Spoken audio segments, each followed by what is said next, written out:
Welcome to Fast Friends, the podcast that centers on high performance storytelling with high performance athletes and individuals whose norm is to live at the very top 0.01%, whether it's competition, coaching, business, or life. We dive into their stories, how they got there, the journey, and life on the other side. I'm your host, Dan Walsh, and I'm joined by my co host, Justin Faber. Justin and I were rowing teammates in college and later on the U.S. national team. Though we went on separate journeys, since then we've come together to bring these stories to life and share perspectives with our audience as well as our guests. Tonight on Fast Friends with Dan Walsh, I have my co-host Justin Faber, my favorite Muppets as usual, up in the high tops, and somebody who I am extremely proud to call one of my fastest of friends, Beau Hoopman. Beau, thanks for being here. No problem. My pleasure. So good. And before we get going into too much of the questions, Justin just needs to let everybody know who came on the show. Yeah, no, thanks, Dan.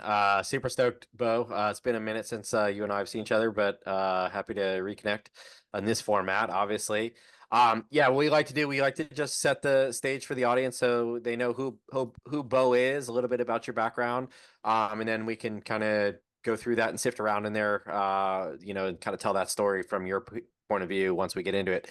But just, quickly, we're going to be a little bit more rapid fire with your background tonight as a little different idea, but essentially just quick overview. I mean, golfer in high school to walk on at Wisconsin to Wisconsin captain to Eastern Sprints champion to under 23 champion to national champion to world champion to Olympic gold medalist, Olympic bronze medalist, beating arguably one of the best in the world in Matthew Pinsent in a straight four and a Worlds in Lucerne, and now the head coach at Wisconsin where you walked on full circle. Goddamn, like welcome. So yeah, I mean, Hoopman, handsome James is in the building. Yeah, quick. Remarkable for a golfer who smoked cigarettes in high school. Yeah. I mean, we'll talk about your handicap maybe. It seems to be a hot topic these days, as far as like what you're shooting or what you were shooting. I actually golfed for the first time in about 15 years, 3 weeks ago. Really? Scramble, so I didn't have to keep score, but I could still hit the ball pretty well.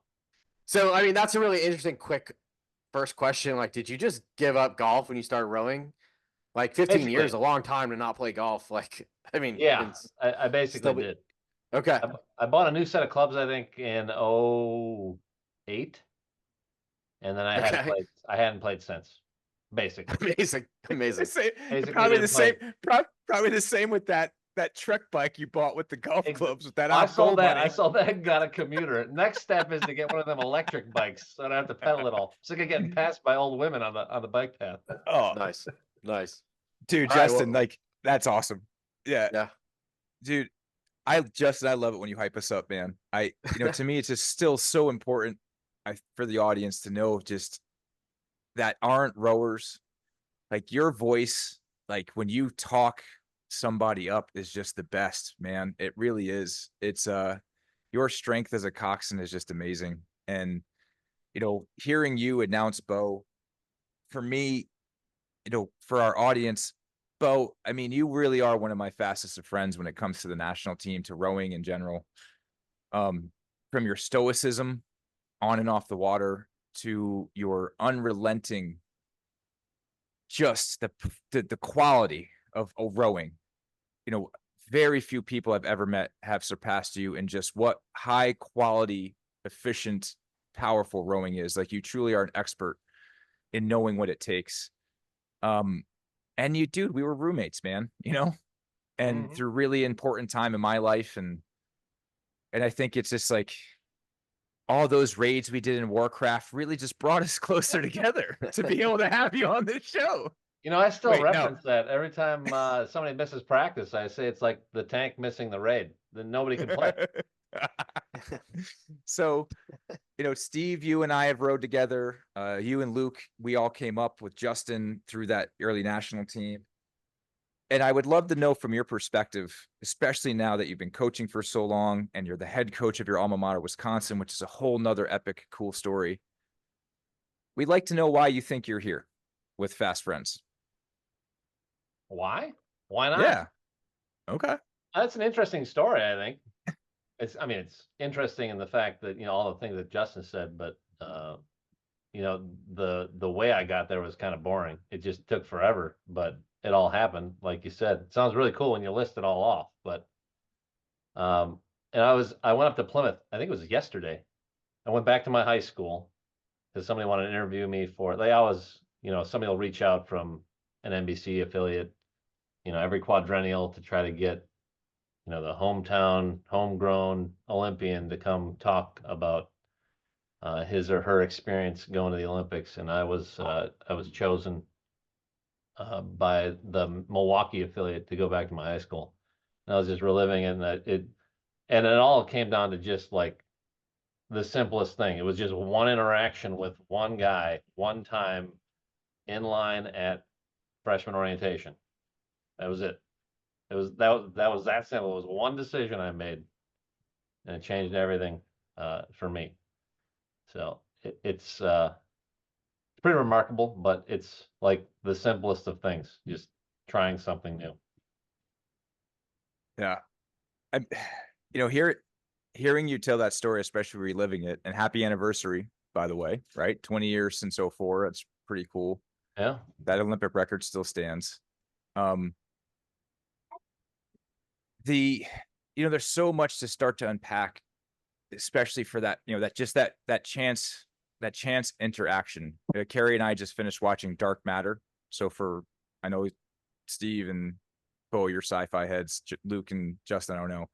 But it's basically this guy figures out how to get through regrets through getting through the, basically the quantum realm of a decision. And then every decision that you make and live, so there's a multiverse of you making another decision.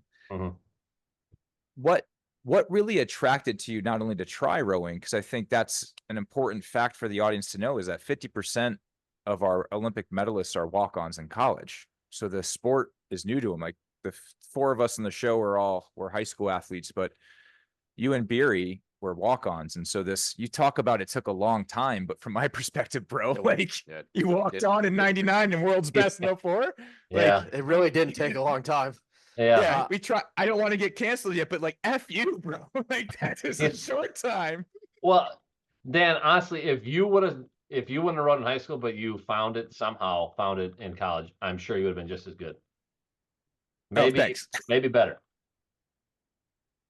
No, I think it's a really interesting piece. Without all the trauma. Yeah. Yeah, exactly. Right. You had so much experience going in. It's like that's the thing with some high school rowers. They'll either go one of two ways in college. It'll be too much because they did not expect it to be this hard, or they'll be fine and they'll just get better with the novices. Like in our program, that's how it works. Like you either survive in advance or you just flounder and fail out. And I'd say like 2/3 of the kids that rowed in high school at Wisconsin, they flounder because it wasn't what they expected. So like if you have no expectations, it's a lot easier. Like I had no expectations. The only reason why I went out for rowing is because my dad told me not to. It's literally the reason why I did it. He's like, "You're not doing that." As soon as I talked to Coach Meyer in line, he's like, "You're not doing that." And I was like, "Well, why not?" So suddenly it's like that scene in Grandma's Boy where he's like, "High score? Did I break it? Is that good?" Is that good? High score, what does that mean? Is that good? I just going back there, I think it's a really interesting question as far as like expectations and what have you. Like we're in an era now, just to talk about some other sports, and obviously like we mentioned the golf thing almost in jest, but it's an interesting piece of it, like because of the mental game of golf. But going to like today, like pro golfers today, let's say, right, or really competitive golfers today, I think you could probably relate to this, Beau, are really pretty fit, jacked, highly trained guys and gals. But I think going back to 99, like yes, Tiger was really fit, but it wasn't the norm. And I again, I'm not looking to belittle golfers. I love to play golf, but like the golf pedigree versus like Luke's swimming pedigree to go be an Olympic gold medal rower in 5 years it's like really crazy to me. So like how how did you bridge that gap? Were you like always a crazy athlete? Golf just happened to be the sport you excelled in. Like, can you rewind a little bit for us? Like, I know you're from Wisconsin. I know, I know that part of the story that the audience might not know, but like, that's great. You're from the Midwest, but like, what exactly, brought you to that, like, a capability to not flounder? You didn't come from a high, a high aerobic threshold sport to start. So I guess that, again, I don't know what else you were doing as far as athletics go. I'm sure you played basketball. I have no idea. You tell us. But I think honestly, the transition from like swimming to rowing, I've seen it a lot. Like I've seen a lot from like running to rowing. We had Carolyn Lynn, right? She was a hurdler. She was a water polo player. Like golf. Yeah. Like, well, like golf isn't about length. It's not about aerobic capacity. Like it's not about flushing lactic acid. It's repetition and precision. I mean, the hand-eye coordination, stuff like that. But like, you're not aerobically challenged in golf unless it's like 100 degrees out. You're playing on you're like schlepping your bag. Yeah. Yeah, exactly. You're carrying. But I caddied for, I don't know, since I was 12. So maybe that helped. But I tried a lot of sports in high school. I didn't really. It's not that I didn't like them. Like I ran cross country when I was a freshman. I was slow. Sure. And I hated being slow, so I quit. Played football, and I just got too amped up for it, and I wasn't playing the game the right way. Like I got kicked out of practice a bunch of times for like hitting guys and blindsided hits and stuff like that. Okay. And I tried to avoid the sports my brother played. He played football. He wrestled. I didn't wrestle because I saw what he had to do to his body every winter, and I couldn't do what he did. So, what do you mean you didn't wrestle? Because I seem to remember one night. I mean, I wrestled. I started wrestling when I was 5. I did not wrestle. I didn't wrestle in high school. I didn't wrestle in high school. Well, I still wound up on the know how ground to wrestle, pretty quick but I one didn't wrestle night. in high school.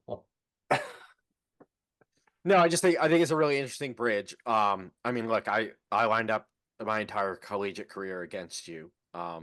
Lost, won, well, who knows, different records over different years. But yeah, I mean, we're the same age, right? I was. So I think that, super interesting bridge to me, just of the why and like the road to. Like, again, honestly, you're like, oh, it's a boring road. I'm like, actually, it's a really fascinating road. Because again, like we're talking to a lot of different people, and like nobody's story is the same. Nobody's got the cookie cutter. This is the perfect Olympian, or this is the perfect, way to become a national champion or something like that. I think that it's just, the mental capacity. I think we're starting to see a lot of thematic, but I was just curious on that. Well, I grew up with an older brother, and he was better at every sport than I was. Okay. And he wasn't a bully. He was an older brother. Okay. So he would keep me in my place. He made sure I knew I was the younger brother at all times. And, he made me a tough dude, and I love him for that. It's, it's, at the time, maybe when I was younger, it seemed mean, but like he made me, I could tolerate anything. He's still taller than me. He's still bigger than me. I was convinced, if he had found rowing, he probably would have been really good at it too, because he's mentally more tough than I am. Like us Hoopmans, like Dan will tell you, it takes a while to get me to talk, and I'm usually pretty quiet. And he said stoicism. My father, barely a word out of that guy in the 43 years that I've been alive. He barely talked when he was alive. So, but he always never missed a day at work, never complained about anything, always was there when you needed him. Super reliable guy. And you just learn those life lessons, and you try to put that into practice with whatever you're doing. Sure. Cool. Yeah, I mean, yeah, dude. Mr. Hoopman, and even John, like getting to know him, playing Warcraft and seeing stuff. And I hope we get to it, but I want to plant this seed, like, because of the brother relationship, and my brother and I have a different story where, him being the big brother by 10 years. And I agree with you, is like a lot of the behavior, and Steve and Luke, you guys are older brothers. So I know for sure, talking to your brothers, you guys are bullies, but not, but not, but yes, not. Yeah. And, Well, you couldn't be really a bully in any of the houses, because then if mom heard you messing with the baby, it was lights out. Nobody was a bigger, bigger Yeah. bully than moms. The baby But always has that card in their back pocket. yeah. Well, So and the big how brother's always the how you last one trumped who runs through the kitchen. so how you So the trumped big- John and ultimately in sports, that story we'll get to. But I Yeah, gotta yeah. everyone here has to remind me. You really, you talk about your dad and the lessons that you learned and how that affected your relationship in a positive way, and it's good to see where that stoicism came from. And you come from the Midwest, which, as an urban kid from Norwalk, just outside of New York City, there is a difference. I think one of the things I admired most about you when we started to not only train together but start to try and make the same boats was your respect for the grind. And Justin brings up a great point about like the aerobic base that it takes to get good at rowing is you just have to put in the work, and it has to be uncomfortable every day. So you talk about this, quitting this sport, leaving that sport, not wanting to do this sport. And then not only do you come new to it without an aerobic base, but then you become one of the best aerobic bases out there. Like, for reference of people and you guys in the room, I feel like the legend of Beau Hoopman in the collegiate ranks of being able to go sub 140 for an hour. Yeah. At 185 right? pounds. At 185 pounds. And I think a Not key anymore. thing that I loved about it is that Clark never gave you guys rate caps. So you could truly be the best athlete that you could be for your body type. Tell us a little bit about like the grind. Like, how did you handle the just epic amount of work rowing takes and that intensity of just, toe to toe, that emotional, physical, mental, and emotional work, that grinding of yourself against the other edges? Like, how did you approach that? Well, you just look at examples around that boathouse at the time, like Coach Meyer, Greg Meyer was my freshman coach, and Eric Mueller was around the boathouse at that time too. And you see a guy like that working out every day, and you're like, I can become that. You're like, Olympic silver, Olympic silver medalist in the quad and straight four in 2000. In Mettle, Beast. lives like probably 2 miles away from where I am right now. I distinctly remember when I was a freshman seeing Eric Mueller walking around the boathouse and just in awe, just how massive a human he is and how fit he was. It was ridiculous. And he was he was just coming back into rowing at that time. But and yet Coach Meyer would do the workouts with us, and he would kick our asses every time at every workout we did as freshmen. And I was like the 6th best freshman in our class. I wasn't even near the top. So I had guys to pace myself off of. I mean, you see guys like that, and you're like, wow, he can do that. Why can't I do that? And ironically, my first hour was absolute, crap. I went 15.8, which is like, I don't even know. It's like 150. Oh God, I don't even know. It's like 158 or something. It was ridiculously bad. It just was a horrible experience, but you work your way into it. His first hour was sub 2 minutes, and he's saying it's bad, which it is. Yeah, everybody else was like around like over 16,000. To where you needed to get, it was bad, and I love that you own that it was bad. I love that you own. It was the day after my 19th birthday, so I was, I wasn't feeling great. You still did it. Going back to that, Beau, like, I think you brought up a really interesting point to start the show, and now you're a coach, so I'd love to see your kind of like reflection on it then and now. Do you think because there was an ignorance as to like, well, like, sure, like if these guys could do it, like, why can't my numbers look like that? Versus what you were saying earlier of potentially like, some of us that, and I'm in a different boat, right? I'm not pulling an hour-long erg under 2 minutes as a coxswain. But that said, like, some of these other guys, like, well, I've never seen anybody pull a number like that. Like, how the hell am I going to do that? So, like, do you think some of that, like, just you didn't know what you didn't know was actually a tailwind? Oh yeah. That's the number one benefit of being a novice. You don't know anything. You don't know what's good. Yep. You don't know what hurts. You don't know who you're racing against. You don't You don't know and you don't care. You just want to be part of want it. to be one of the guys. You want to be as good as the other guys. Got it. That's kind of like, and if you have good leadership ahead of you, if you have a good upperclassman class that can show you the way, it's way easier. It's really hard to start from low expectations, you know? Right. Fair. Cool. Yeah. So yeah, I'm kind of getting back into like get the coaching, you know, what was the part of the grind that attracted you? Because I think that's the key thing that I love for young people to know that think they really want to be driven oarsmen or oarswomen. And you know, some of the themes that we realize is like like when we think about the work and how brutal it was, all of us smile. And so what was it about the grind that attracted you? Like what kept you coming? What kept that dopamine engaged to make you want to go to the next practice?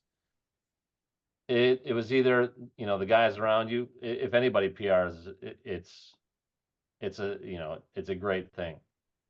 Like if a guy hits 18K for the first time, like Alan Gavicky did that when I was a sophomore, and then everybody's like, and it used to be 17K was really hard to do.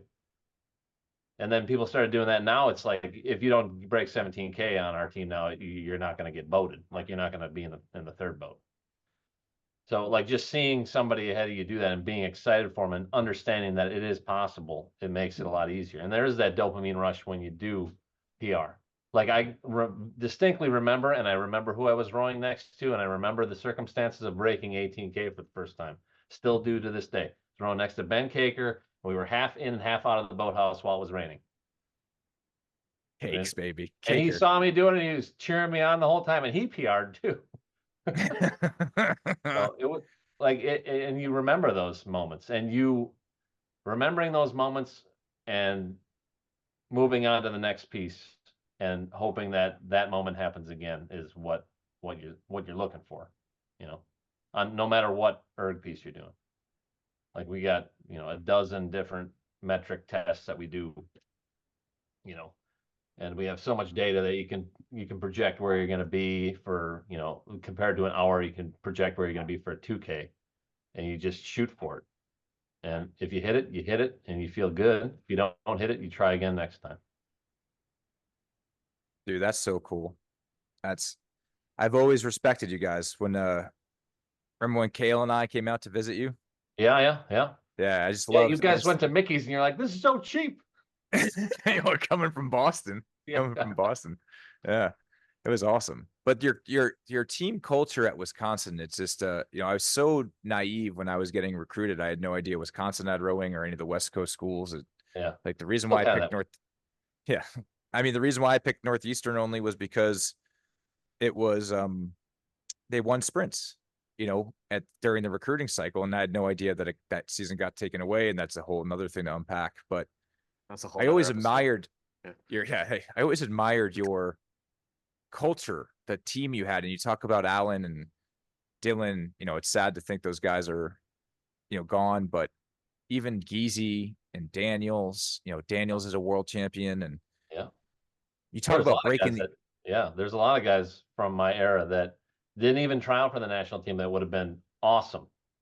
Like Eric Mueller's little brother Danny was probably the best rower that I can remember, like power wise, like ridiculous, like Dan Beery style power. Yeah, like just the Blizza tap potential. He just didn't want to do it. You know, some people don't want to do it, and well, that you know, what a great segue, Beau. It's almost like you watch the show. It takes us into that mindset that a high performer has.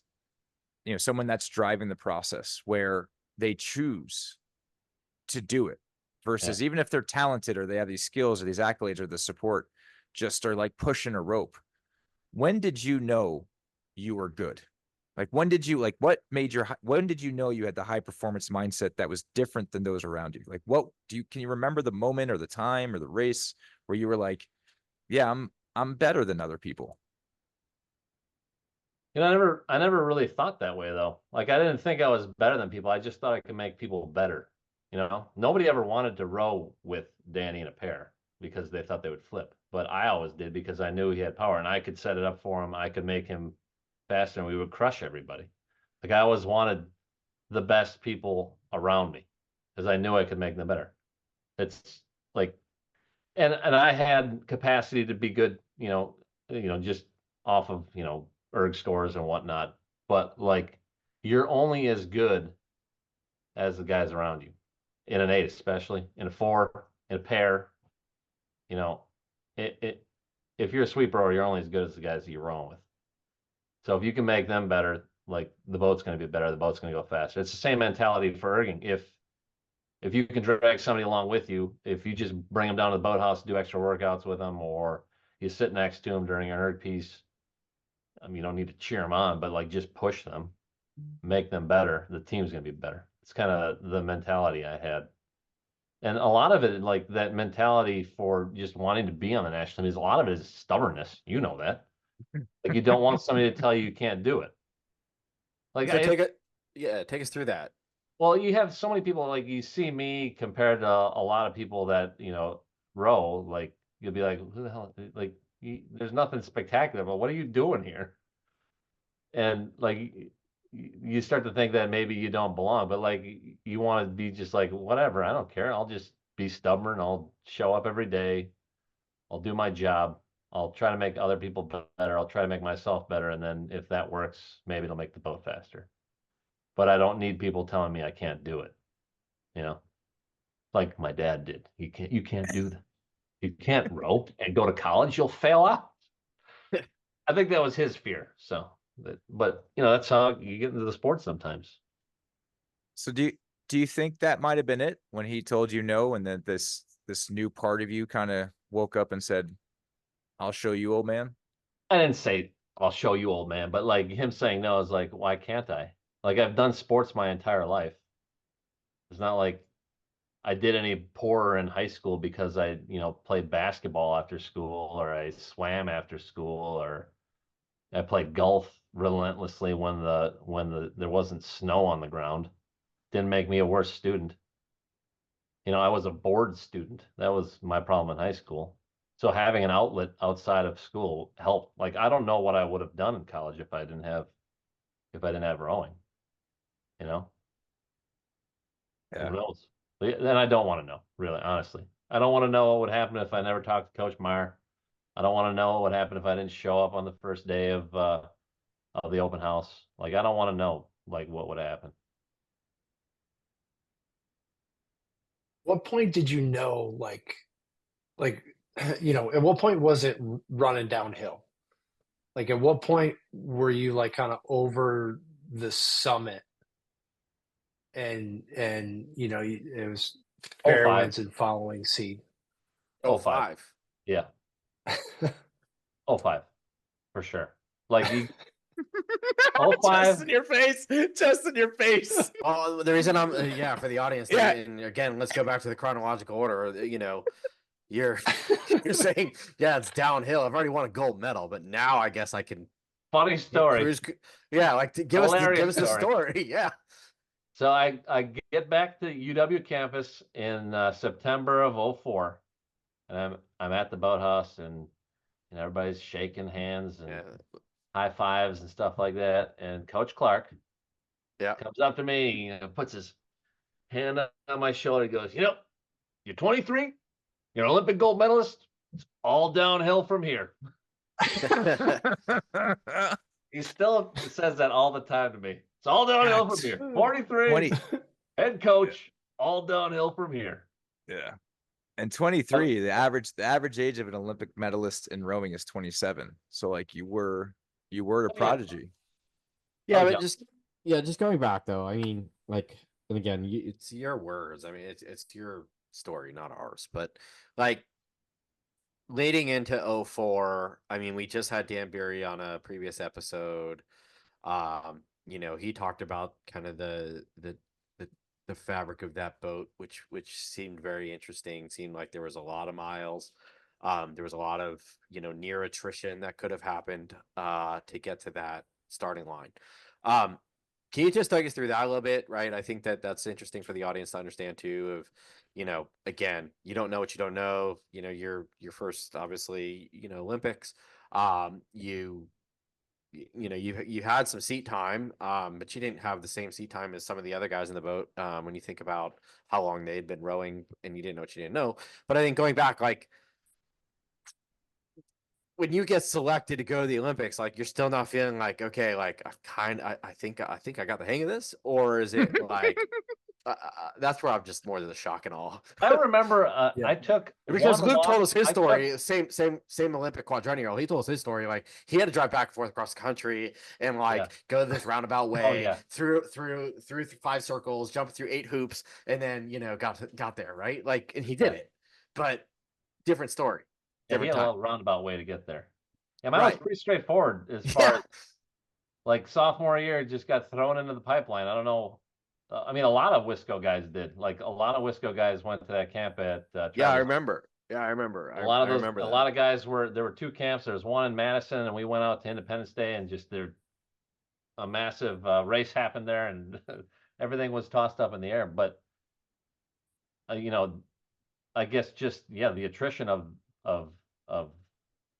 under 23 teams sophomore year and junior year, and then Pan Am's in 03, stuff like that. You just work your way up. I mean, you try to be in boats that win. It's as simple as that.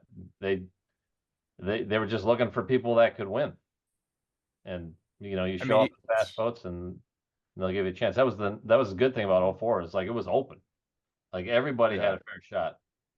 I don't know how many. There was like maybe 30 guys there. I know we had more than 2/8. There's a lot of guys. Yeah, I mean, I think that helps. Like, I know a lot of coaches don't like big teams, but big teams, if you have the right guys, big teams will be fast teams because there's going to be a lot of competition, especially at a really high level. If you have big teams and you cycle everybody through and you do matrices and stuff like that, you'll get a fast boat out of that every time. But I mean, that to me, watching you and Deacon, right? Because it was interesting is Luke and I have experience in the Cox 4 going poorly for the US team. And you your first Olympic event was the straight 4 in 02. Yeah. At the biathlon. That was an awful event too. Yeah, at the biathlon event that I created. And and then in 03 you were the alternate for the team. And I think Deacon was in the Cox 4, and that straight 4 selection was a joke. But I think about, to your right, so going into 04, so the fall of 03, it was, everybody knew that the 8 was going to win and everybody had a fair shot, but you had to make it through the gauntlet of training. Wyatt and I get removed from that in the fall. So what, like, that fall after being an alternate in 03 to getting to Chula Vista in January, where you want to be in boats that win, and you and I were in that B matrix and you did a lot of winning. But can you tell me a little bit about how you, like, because that was a hard winter, right? Like, making that cut was hard to be the 12 guys that went back before everyone else in March. Yeah. But what was that fall like between, say, kind of Halloween and December? Because that was a grind that I missed. Luke missed, Steve wasn't there. Like, what was that like for you? Like how did you get through like dark moments of that camp until you started winning those pieces? Like, what was that fall like before Christmas and New Year's? I didn't have any expectations. Like, I started in the bottom group, and it was pairs. So I just tried to get my nose ahead. That was it. Just try to get out of that group. But I had no, like, I'm going to be completely honest. I had no expectations to make the 04 boat at all. And, I think the moment that I thought I might have had a chance was, I don't know what erg test we did. It might have been a 2K out there. And I went like 556 or something like that at 187 pounds or so. And Mike had told everybody, like, as a threat to everyone, that he goes 556 and he weighs 187 pounds. Maybe I put him in the boat. Maybe it goes faster. Sounds about right. It sounds about right. And that's exactly what he said. He threatened everybody with this booger eater from Wisconsin. Because that's, everybody thinks all those Wisconsin guys just, consume mass quantities of boogers all the time. They don't really know what they're doing. They don't really care what they're doing. But that's when I thought I might have had a chance. And I think I want to say that wasn't February. That was probably before then. It might have been before Christmas. So with that, was that like an internal dialogue that you like, okay, I'm going to file this, right? Like, even though he's using it in jest as a motivator. I thought it was funny. I was like, Sure. oh, well, at least that's thoughts in his head. At least I'm on his radar. Yeah, exactly. Okay. Like any news is good news, even if it sounds like a backhanded compliment. It's still even though, and look, I know it's like 20 years on, but like, was that also like internal motivation to like, yeah, I'm gonna prove him right. Like, I'm not just a butt of a joke. I never thought just that. Like, no. whatever. I'm not the type of dude that does, I'm gonna prove, the coach, or one way or the other. I'm just gonna do what the coach says. That's all. Like, all right. Yeah, I'm a follower that way. I'll follow. That's where we're different. Yeah, exactly. Like, I won't talk back. I eventually did, after a couple of years, but that's a completely different topic. But at that point, like, there's no benefit to, me talking back or me thinking, yeah, I'm gonna no. I'm not saying like to go. Well, internal dialogue either. I don't have that. Yeah. I don't have that internal dialogue. Yeah, because some people do, right? Like, I think that we've talked to other people, and like, they get these little, like, there's flashes of things that are like ammo for them, or they give them gas on their fire, and they're just like, yeah, I'm gonna file that. My name's on the board. They recruited me to do this. I have winded my sail as far as being able to win races that I didn't think I was capable of, whatever it may be. Yeah. It's in the card catalog, right? Like, all right, like, noted. Mm-hmm. That's cool. I'm on the radar now. Versus, like, again, to your point, like, oh, this Wisconsin farm boy that weighs, is a flyweight is beating you guys that are 220, right? So I just didn't know. I just didn't know if that was part of your psyche. Yeah. And that might actually been did we do a 6K before we went out to San Diego? I think we did. Well, that's what I'm saying, is that I was teaching Wyatt Allen how to row the pair. Yeah. That's right. The Olympic pair coach, who's going to the Olympics right now with that awesome pair from Dartmouth, who I can't wait to see race.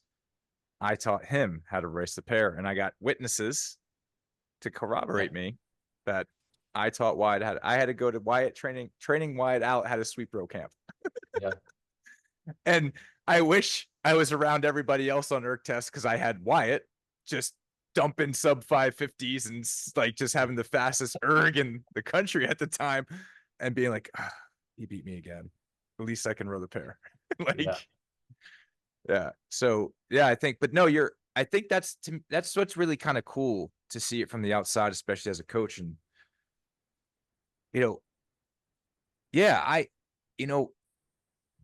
to think that you were a threat going into the fall, I would say no.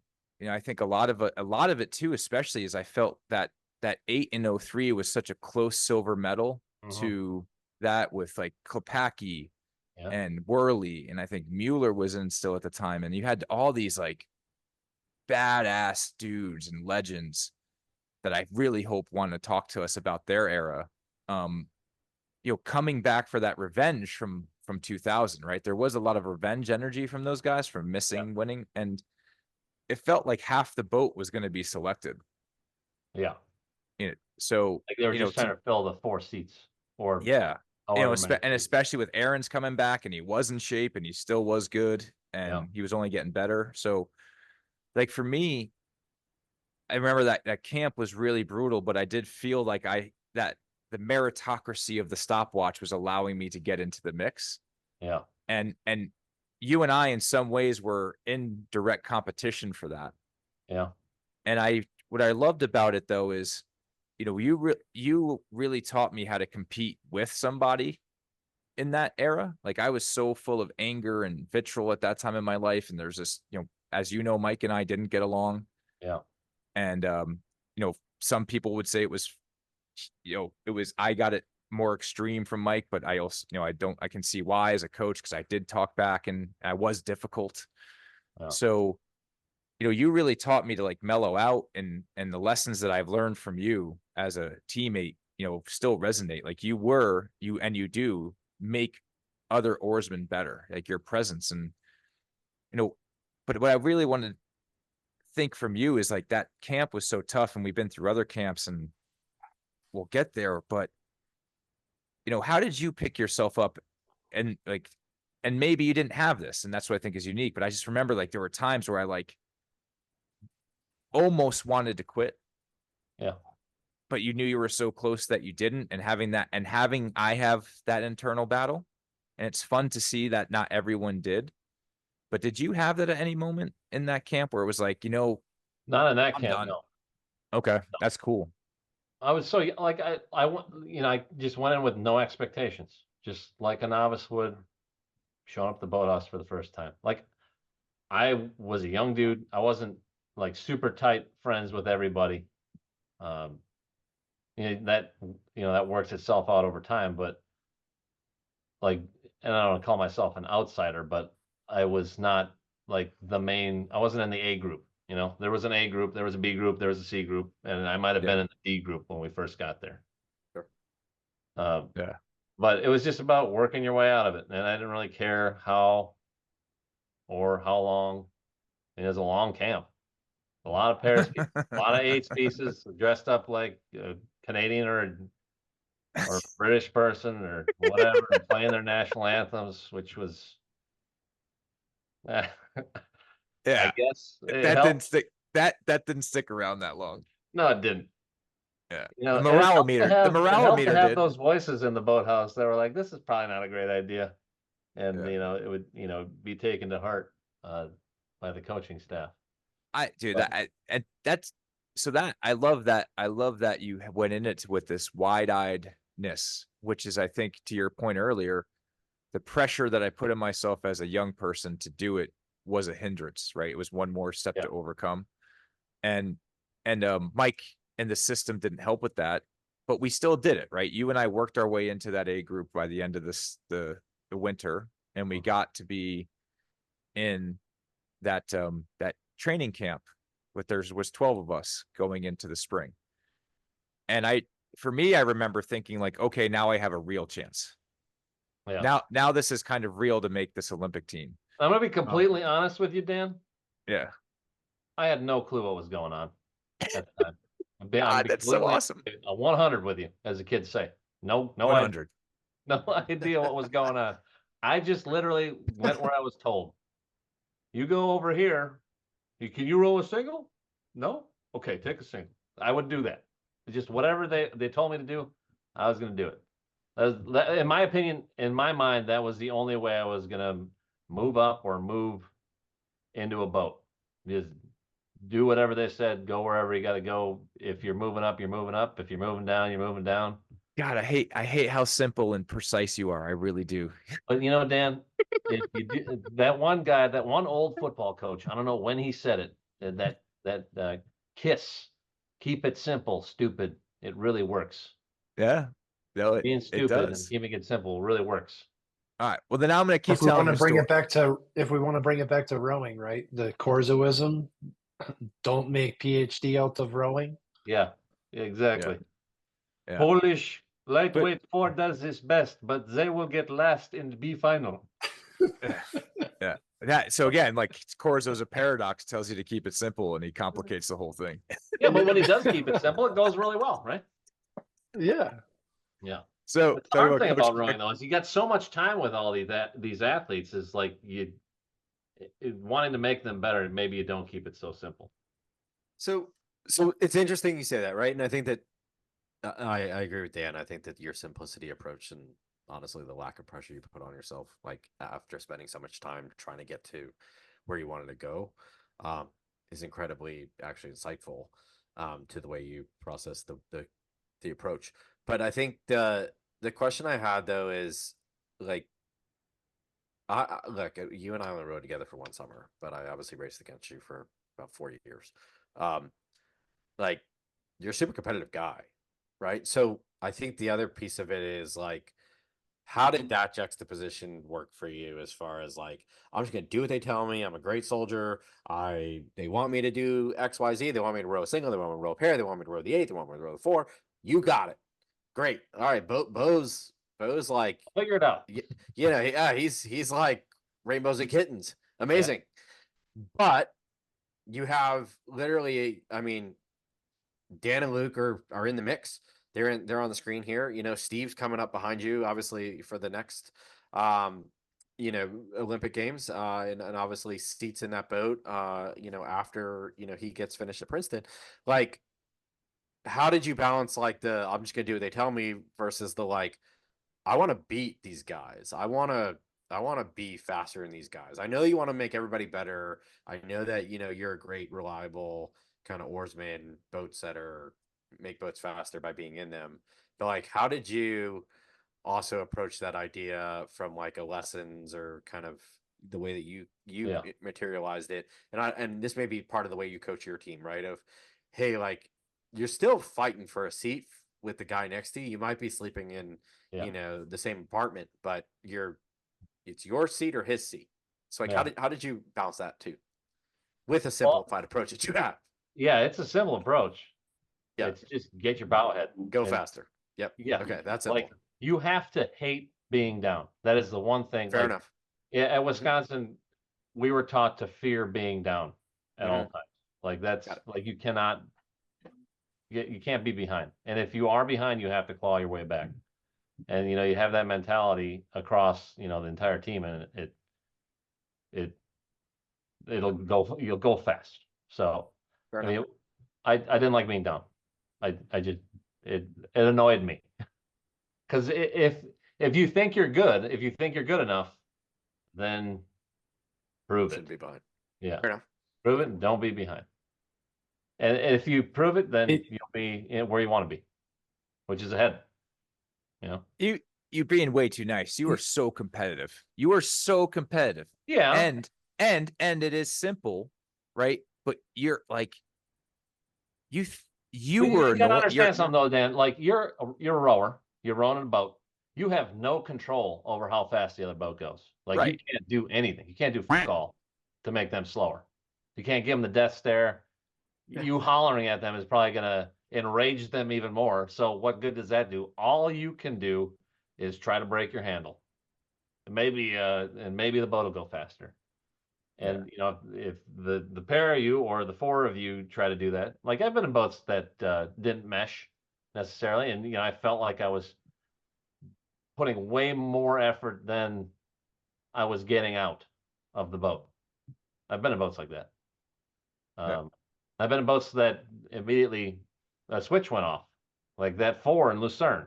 That was the most dog shit racing for what do we do? 3 2Ks and a 1500, and then we had 500 meters of good racing. And it was the fastest racing I think I'd ever done in my entire life.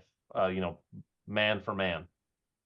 But the rest of that regatta was, I don't even want to remember it. Like, it was if there was a point that I was like, I don't belong here, that was it. During that race. Let's take you through that, because I think that's wait. I want to get something real quick, because Beau, I think this is important. You said we were afraid to have our bow ball down. I don't think I ever saw you afraid. Like, there was always like a confidence of it manifests. No, we're gonna get this in front. Yeah. Like, put your big boy pants on. Let's go. Like whenever I rode with you, there was never Steve, I was older and wiser when you were on the team, so I had to impart my wisdom upon you. Yeah, but I think it's important. Fearful, then you're not a leader. I think it's important to say that, right? Like, where it's like, if it's fear based, it's not going to go. But there was like this there was this like you said, it was about you. We call it, because you don't want to be afraid of anything, right? You're a tough rower. But like, that is the one thing that we were told to be afraid of. Just fear being down. If you're afraid of one, don't be afraid of the guys in the boat. Just be afraid of the bow ball being behind them at the end of the race. Like, Yeah, you I mean, look, have to get your bow in front if you're going to win a race. So why not at least make an effort to do it? but I think that's a double-edged sword too. Like, it's kind of like if you only fear the number on the erg, and then you start getting, and that's why I think you're unique. So I think your mindset and your story, and it might not be fear. It might be like, you saying, no, I cannot. I like I use that analogy of, what is that? Tombstone movie where, is it Wyatt Earp, right? Yes. Russell's character is in the creek and he's shooting at everybody and saying no. That's kind of the mentality you have to have when everybody's like trying to beat you. Like, you can't shoot them, but like, you can say, no, this is not happening. I have to you just walk. You walk into the fray of bullets. Yeah, what I'm saying is you're because I want to get to that Lucerne edge, and I think this is important. And this is because you have so many rich stories. And you're right. I remember, we were watching that Lucerne race, like watching you guys barely make it through, and we're like, oh man, all of our heads are going to get chopped off. All of our heads are going to get chopped off when they get back. We're going to go back and it's going to be a mess.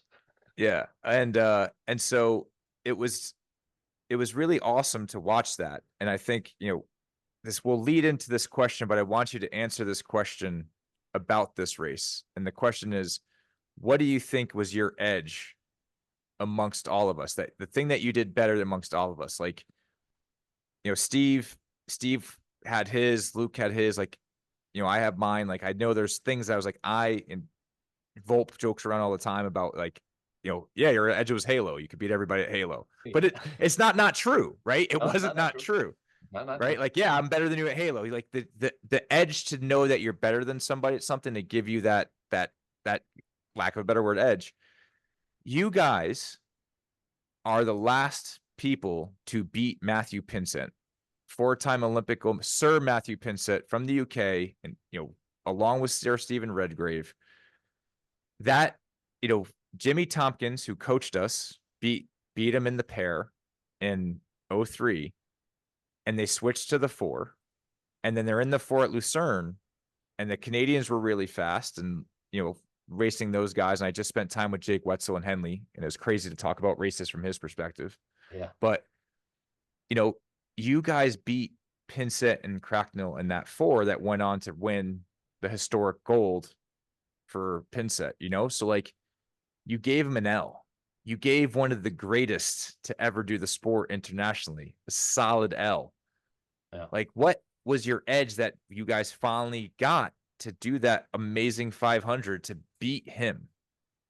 Everybody got on the same page, literally. Like, everybody, I don't think we were necessarily trying to do our own thing. I think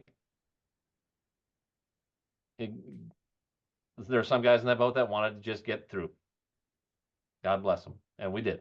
There were some guys in that boat that didn't understand why we were down all the time, like Beery and me. Did not understand. There was a guy that was stroking that didn't give a shit. He didn't give a shit. He's just like, give me the final and I'll do whatever. And his name is Lion Bopenpine. Lion Bopenpine. Exactly. And my job in that boat, and I was doing a horrible job the entire week, was being a good rug and tying the room together. And I failed miserably for 3 races, 3 3/4 races. Like, it's my job to make sure that Dan Beery could follow Brian Volpenheim, and he could go blindly as hard as he could behind one of the best strokes ever to pick up an oar. That was my job. And for 90% of that week, I failed miserably. And I don't know why.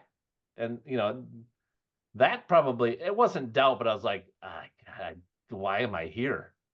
Like, because we were light years behind Canada and GB in all the lead-up races. Like, we weren't even close. Like, Slovenia was beating us. Jared was yelling at Yanni to not sprint.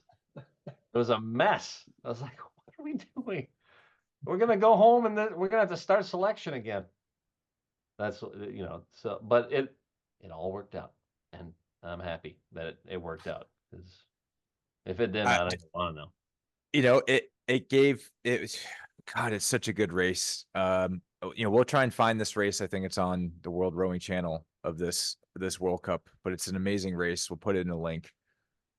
And you know, but Beau, I mean, I talk about like you guys did that, and not only was it like being fans as your teammates, but just being like, yo, we really do have the best oarsmen in the world here in America. Like that stake in the ground for us as a rowing country and in that camp Yeah. was like, Well, you think about the guys in that boat too.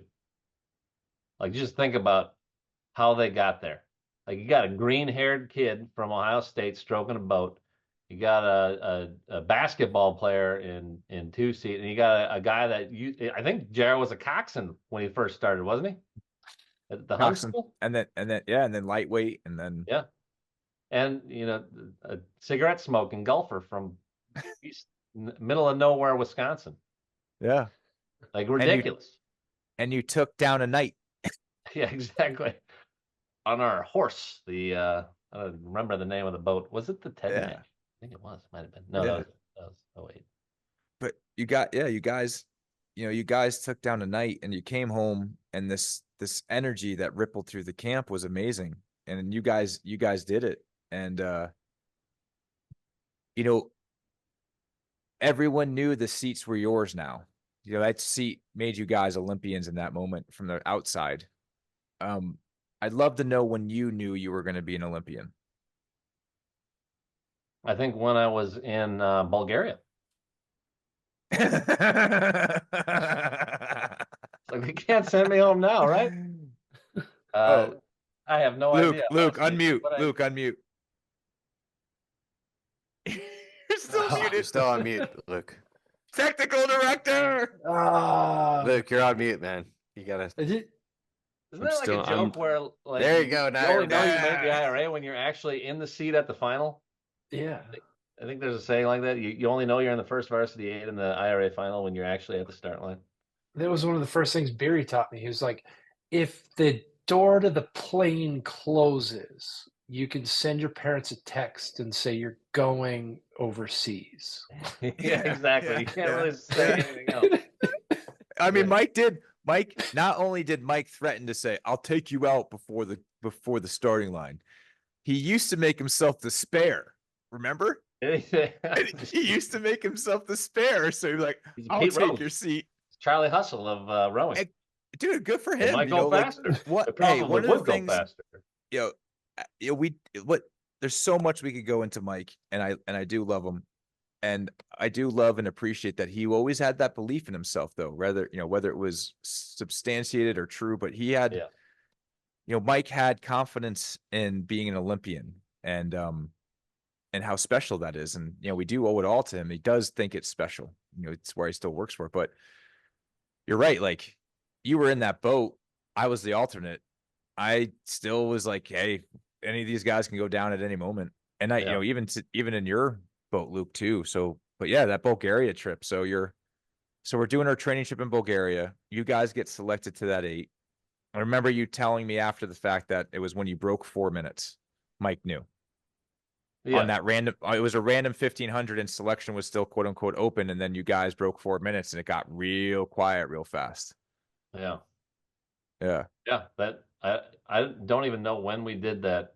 I know we did a bunch of 1500s in different boats and different hulls, and they were always either, I think it was a 357 and 356, and that cut up Vespoli, I think we even broke 4 minutes.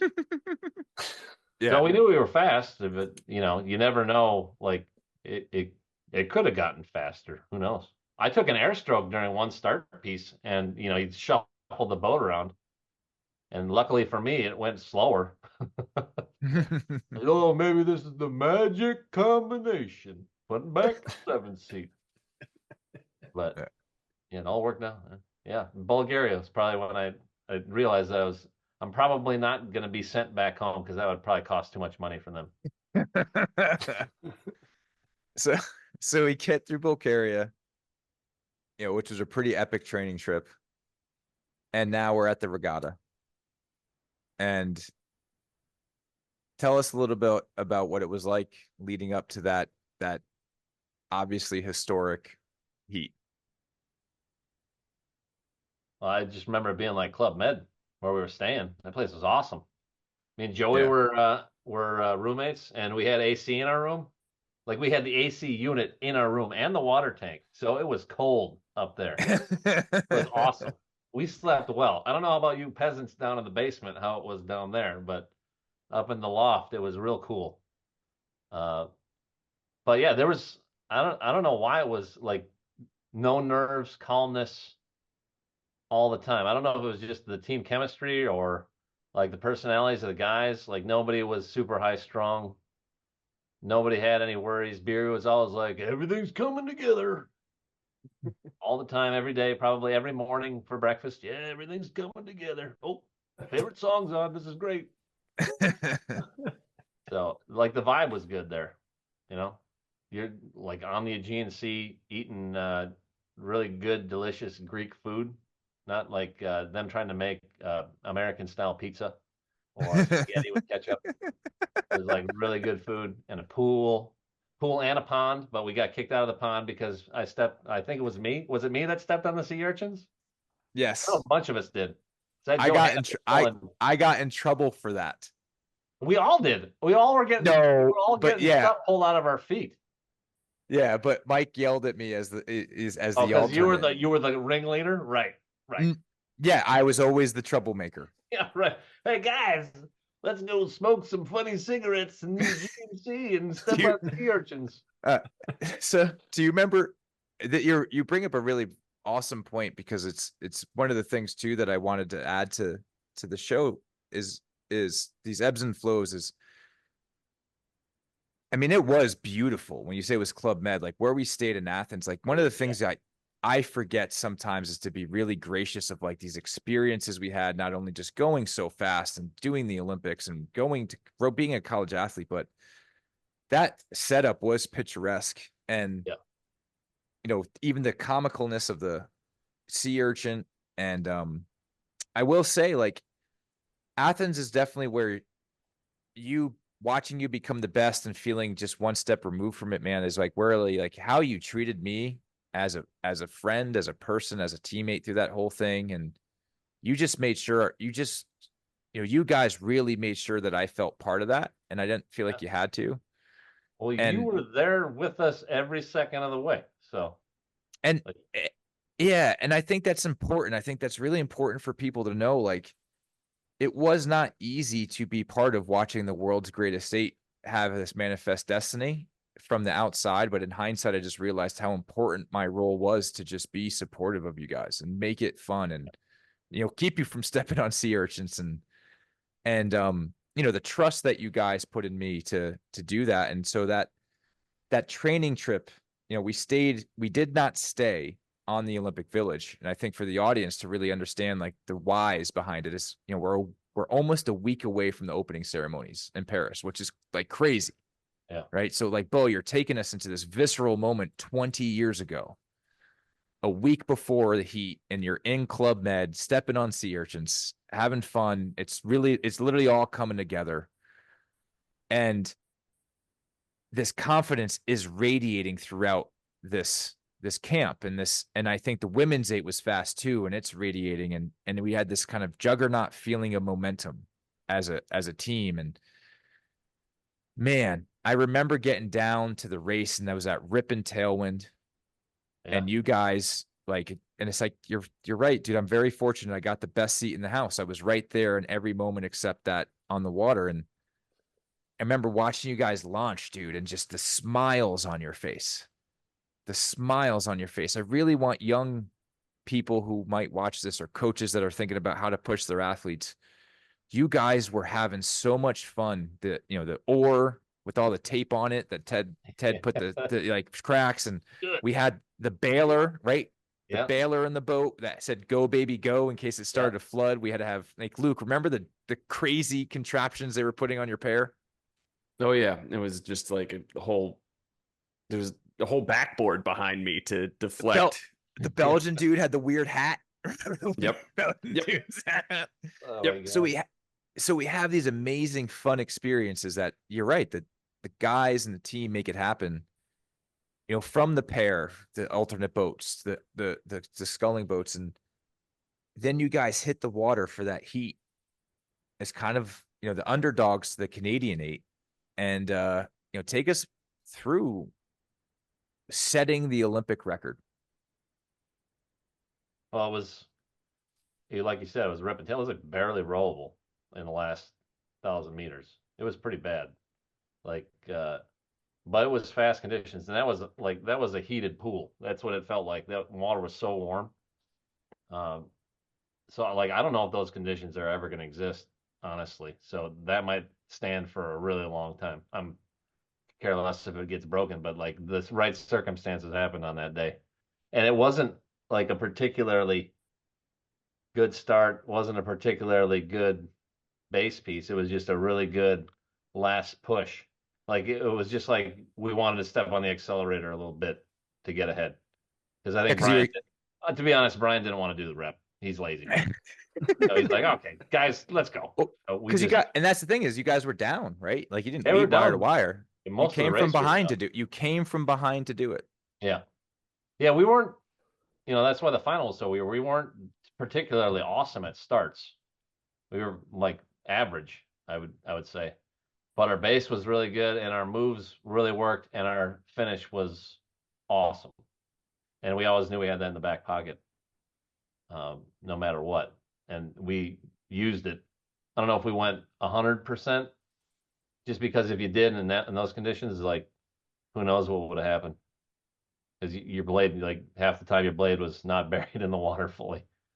But it worked out. And I honestly think it was because Brian didn't want to do the rep.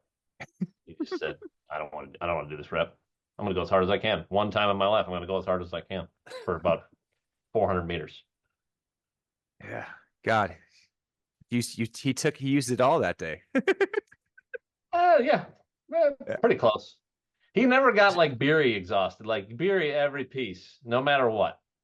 Beery was like Daisy, Joey's dog. He would go until he Yeah. And Brian was like a greyhound. He just needed a rabbit. And the rabbit was not doing the rep. So my job was just follow him, make sure the guy behind me doesn't die. So you crossed the line. When did you guys know that you set the record and beat Canada? Because it was tight. They beat the record it was too. Pretty tight. I think we knew we nipped them at the line, but I don't think we knew that we set a record until we got on land. I think they posted times up there, and it was we thought maybe that the timing was inaccurate because I think it said it was sub 5:20, but it wasn't even the correct time that they had. That was the actual time when it was posted. So we just rode back, and I don't think anybody really. I mean, I guess guys care. I didn't really care. I was like, okay, yeah, great, super. I guess that's good. 5:20. A new high score? Is there something wrong? Is that? What does that mean? Did I break it? But that was what was required that day. They would have broke the world record too.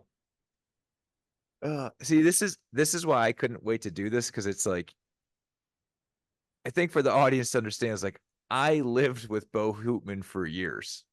Yeah, right. My wife, he lived in my closet. He was there when I met my wife, and it's I get so emotional about this stuff, and he's just so matter of fact about we set a world record, and we just rode back. And I think that's important to know, because the job wasn't done. The job wasn't done though, right? You weren't there to set the world record. You were the win. Yeah. Yeah. And so you beat the two-time defending Canadians, and they were only a little bit off of you. And we get to that week, right? There's no racing for that week. And you guys have to stay frosty the whole week to get to that gold medal race. Kind of what was that week like leading between those two races? How did you as a boat keep yourselves on the path to victory? We just made it sharp. That was all. Just made sure we had a good row every time we went out. And it was that's the one boat that was default always good. And if something ever went wrong, which it never did during, other than the whole 50,000 gallons of water in the boat fiasco, nothing ever really went wrong that week. like you just had a good row, and you moved on to the next day, just one day closer to the final. And you didn't try to think about the final too much. I honestly, I was so young and stupid. Like I honestly didn't really gauge. Like I was more nervous in '08 because I knew what was going on then. It's like a dog that's been to the vet.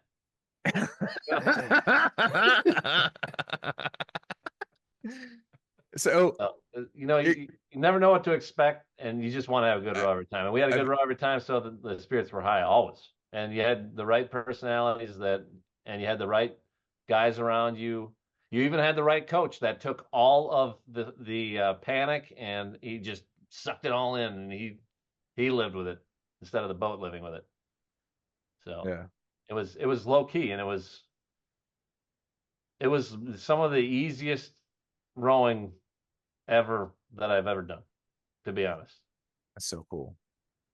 That's like, so Dan, isn't this that next week was just cruise through the practices, have a good practice. You didn't have stroke coaches with splits or anything like that, or GPS. So you just tried to make it. You just tried to look at the spacing, make sure the spacing was good, and it was always it was on point all the time. So we're getting to the favorite part of this chapter of the Hoopman story. Luke, you had something to say before.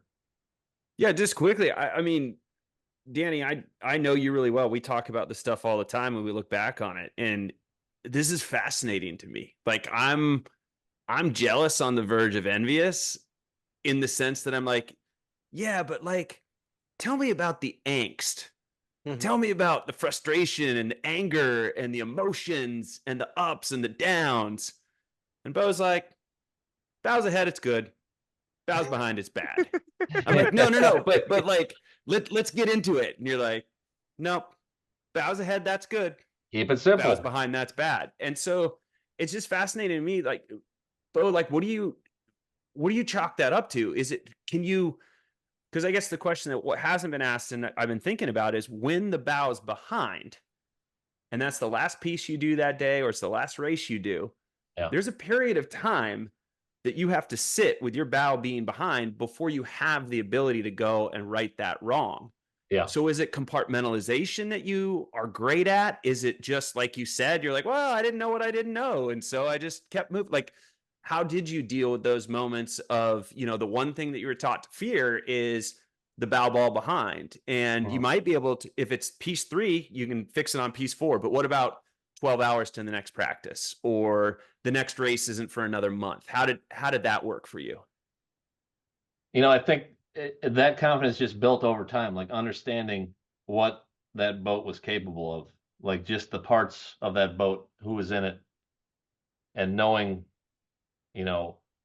if it came down to it, what would happen. And it was always inevitable.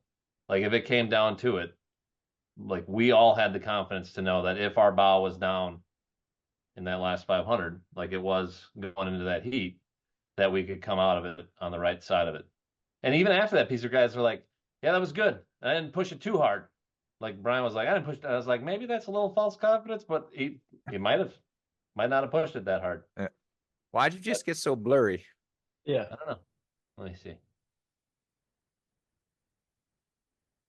Because the boys are doing something upstairs. They're sucking up all the bandwidth. Yeah, they're probably watching Lanky Box or something. Yeah. Well, and Luke, that's the thing, you get to know Beau, right? And it is still not nearly as the storybook story as Joey Hansen.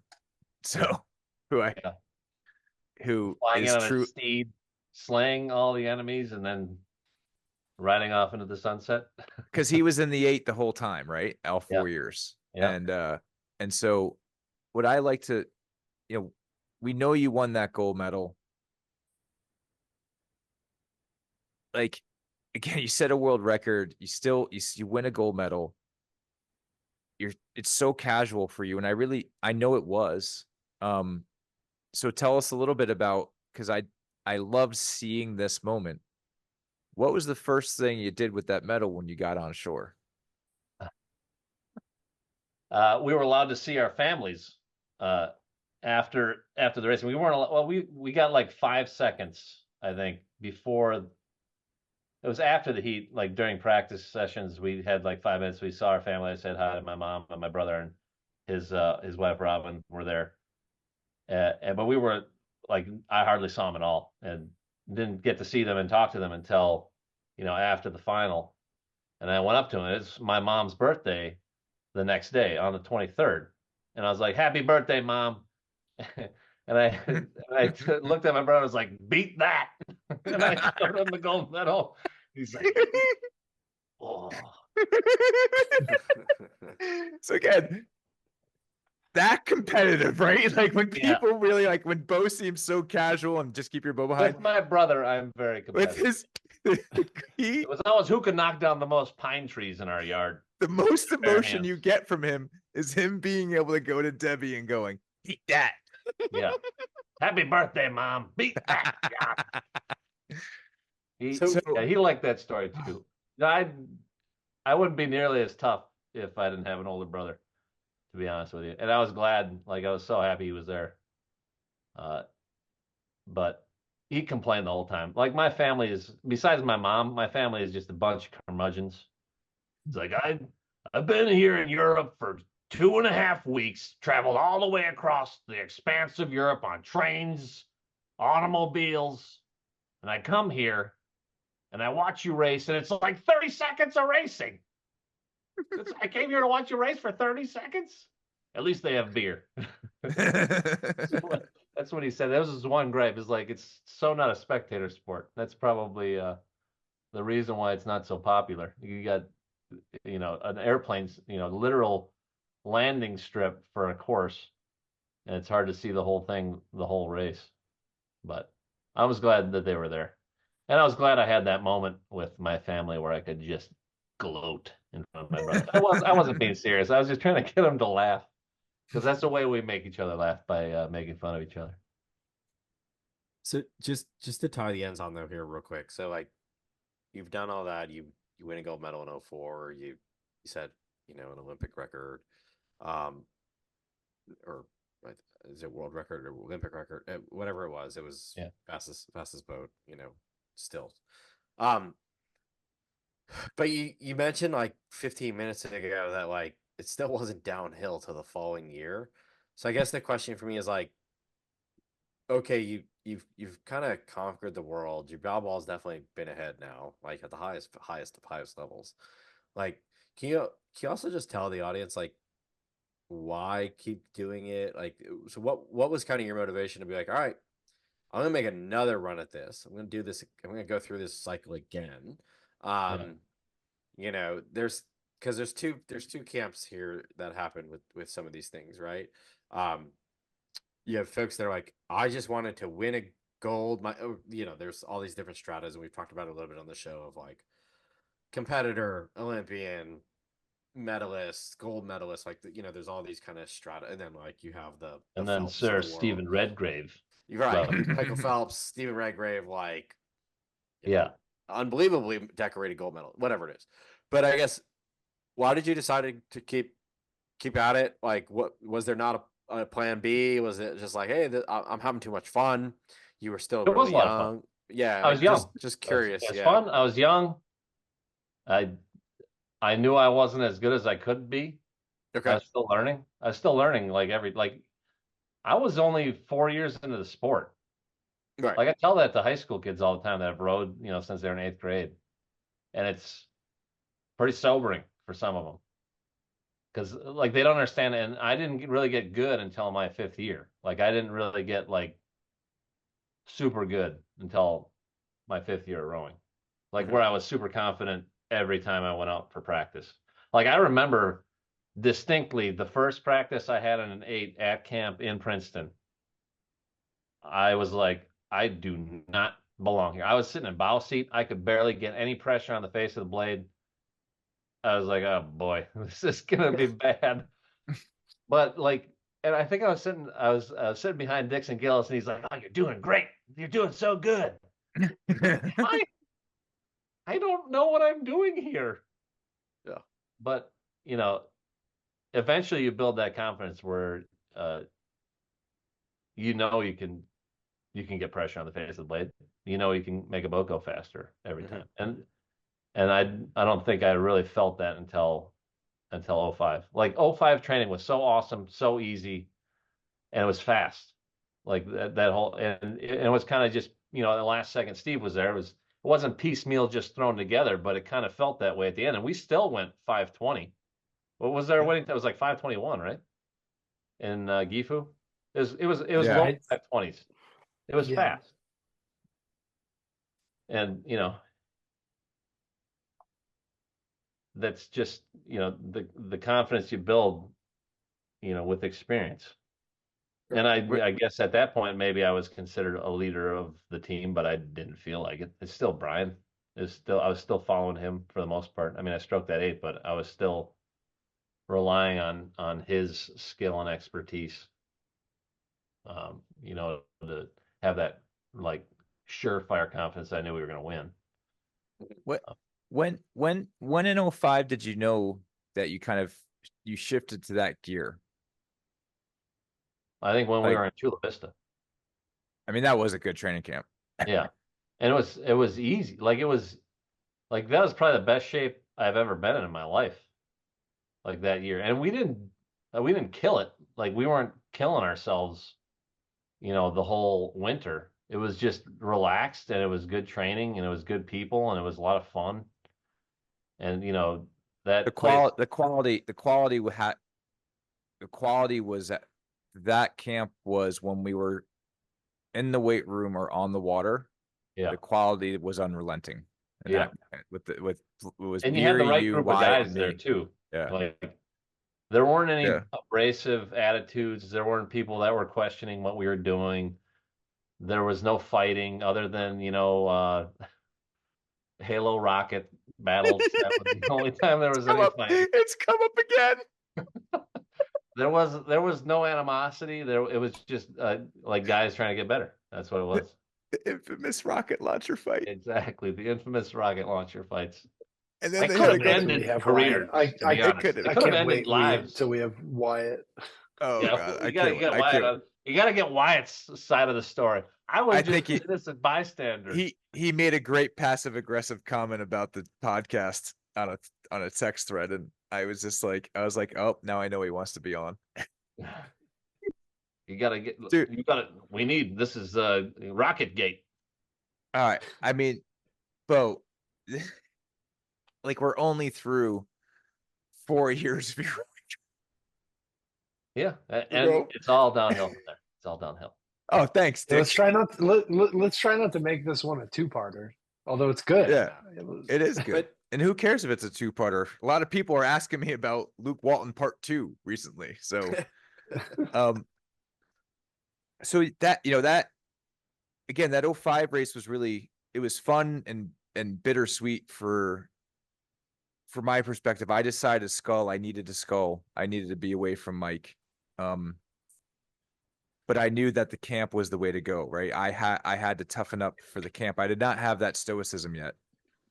And I think, sculling is a very incredible challenge that I'm always grateful for, that I've gotten to do, a lot of different events at the World Championships, not necessarily all, successful, but still go for it.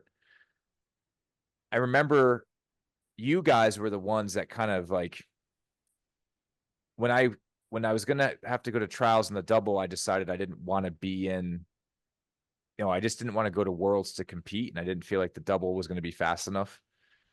And Imes asked me to come sit just to fill in for a practice.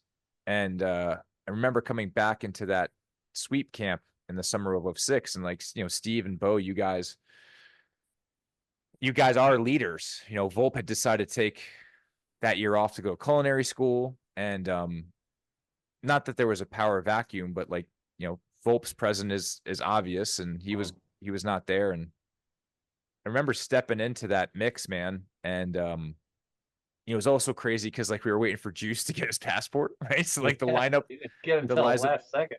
Yeah, the lineup was very fixed. But that 06 8, we didn't win Worlds. It is interesting that was when that was the regatta Eaton was when FISA said that they had to seed lanes. Yeah. Right after that race. After that race, yeah. After that race, that's actually the boat behind us. That's the boat Fairness behind Committee us. came out. Yeah, but that's that. Man, you talk about leadership, man, and Beau, dude, that was the cool thing of we had all been through a quadrennial and we had experiences. And Steve, you were young, but you were a world champion, and you had come from this Princeton pedigree. And the pedigree was in your oarsmanship, not just the school. And you guys really, you welcomed me in, and you Beau telling me that I was good meant the world to me. Because you were the best at that point. You came from these humble beginnings. You were a walk-on. You didn't have these preconceived notions of rowing. You did just do the work, and you did just have this stoic approach to it. And man, I was like, I got to learn from him. And Luke and I talk about this. I did develop a lot of insecurities, and I let Mike Tatey get to me. And I think it was my own fault, because when he would get under my skin, he got a reaction, and I didn't have that stoicism. And I think I developed it rowing for Corso. You kind of, you figured out Darth Vader once you see how Palpatine acts. Yeah. But it was really, being your roommate and becoming your teammate and having you trust me, Beau, one of the greatest gifts of my life. Awesome. One of the greatest gifts of my life. And my wife, we were roommates. To have the respect of a legend like you, dude, is you don't know how much that means to me. And being in that 8 and backing you up, dude, was like, God, one of the highlights of my life. It's still one of the highlights of my life. It's why it's the poster on my wall, is like, I got to be in it with a guy that was better than me. And to your point, like, I knew I had a lot to learn too, maybe not technically or physically, but the mental game, man. Your mental game is just so impeccable. So like, can you take me a little bit through like that 05 to 08 era? We had a lot of bubbles. Like, it was not an easy quad, and we were always fast. And then it got changed, right? We had a lot of we're going to keep changing things till we get some consistency, even though, remember that straight 4 in 07? Yeah.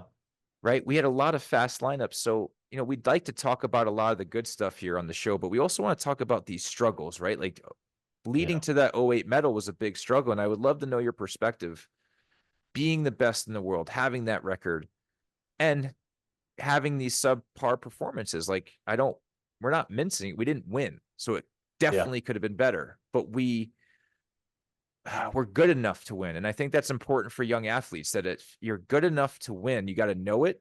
It is luck. It is circumstance. Yeah. But Steve always says the luck has to matter. And like, we didn't give up, right? We didn't give up. We didn't just say, we're going to just, okay, that's it. We're never going to get another Olympic medal, like to the very end of that race. So I know that's a lot to unpack, but I'd love to have you kind of take us through that journey as the leader of the team, as the stroke of the 8, as the guy winning the NSRs. What was it like to be in that position? Because you did a lot to keep us on task. Yeah. And that 06 race, like, I felt like I let everybody down. Like, I got called out for rowing like shit, and I'd hurt myself, and I wasn't taking care of my body. Like, 06 was, I ended up stroking the boat, but like, we should have had a better outcome than that. And, I kind of blamed myself, because I wasn't that, like, I'm consistent, but I'm not explosive, and I'm not the guy that can change. I can allow other people to do that, but I'm not the guy that can change the speed of a boat in an instant, like Volk was. And, that always kind of hung over my head during that quadrennial. I could row a pair, with anybody. But like the 8 for me, and, the explosivity you needed to have, like that's not my game. And I think that's part of the reason why all that change always had to happen. I think Mike was looking for somebody to replace Volpe, and he just went to me, and I wasn't that guy. I wasn't. Who do you I think ended was? up being in the bow in 08 because I wasn't that guy. Okay. Well, it ended up being Volt. Right. Yeah, it ended up being Volpe again, but it took him 2 years. 2 years to get in shape. Yeah. Like that 07-4 that we were in. Ah, Well, I mean that I think that's what's interesting, right? Like, Volpe is the best, and he got that U.S. rowing award. Whereas his speech was like, I always thought I was better than everybody, but now I have the award to prove it. Like in a completely Volpe way, because he's also the best because he's probably even more stoic than you know, and he's definitely he more does laid back. Yeah, and when he came back, because that's the thing about that 06 campaign is like we won the heat, we won the semi, and you talk to the Brits But or you the got dropped. Australians, Yeah. huh? You Yeah, got but you dropped. talk to the Brits or the Australians, and they're like they think they got robbed more than us because we at Well, least got a medal. every subsequent lane got robbed even more and more. Yeah, and the Okay. Italians are like, oh, cool, lucky us. Exactly there. Which is the best they ever did at the 8, by the way. Yeah. Was that race? Yeah, so it was a historic Italian 8. But I think Volpe going away in some ways too, like Volpe being so good, we did have Well, the one of problem is my we were looking for another Volpe, the whole time when he was gone. well, Mike. I think that's where Mike as the coach was like. Yeah. To Justin's point, there were other people that I think could have stepped in that role, and it comes to a good question. Like most of us are coaches here. Justin, you're a leader. Does when you have that, Aaron's was like a favorite. Volpe is a favorite. Being a coach, like you do in some ways develop a favorite. There's reasons they're favorites though, because I agree. They show up at the scene of the crime with blood on their hands all the time, and that blood is from winning. Right. No, They win a lot. I agree, but sometimes too, I think there's a chicken and an egg thing from a coaching athlete standpoint. Yeah. I feel like, but when Mike kind of anointed those guys, they did a lot of winning, but not always, right? Like Volpe, again, can't wait to have him come on the show too. But like, you talk about he was the bow of that Sydney 8. Yeah. Like, so he became Volpe. Yeah. And so when Mike's like, yeah, Volpe's the man now, right? Then everyone's like, oh, okay, Mike says he is. Like, Aaron's is the man now. Like, kind of Tim did that with Scott Galt. Like, that's when I think when the coach designates them the favorite, but it also they back up that performance. And I think that was interesting about 06 going into 07 is we were starting to pull some really fast times in training at that point in 07 at Mercer, to the point where, I think my rose-colored glasses are different than yours because my better campaign because of the Olympic medal was 08.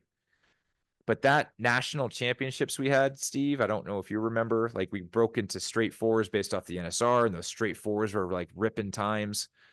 And but those 8s, we raced them, and both 8s went like 5:21 and 5:20 on Mercer. And like we started having 2 8s break 4 minutes regularly. And that was before Brian got back.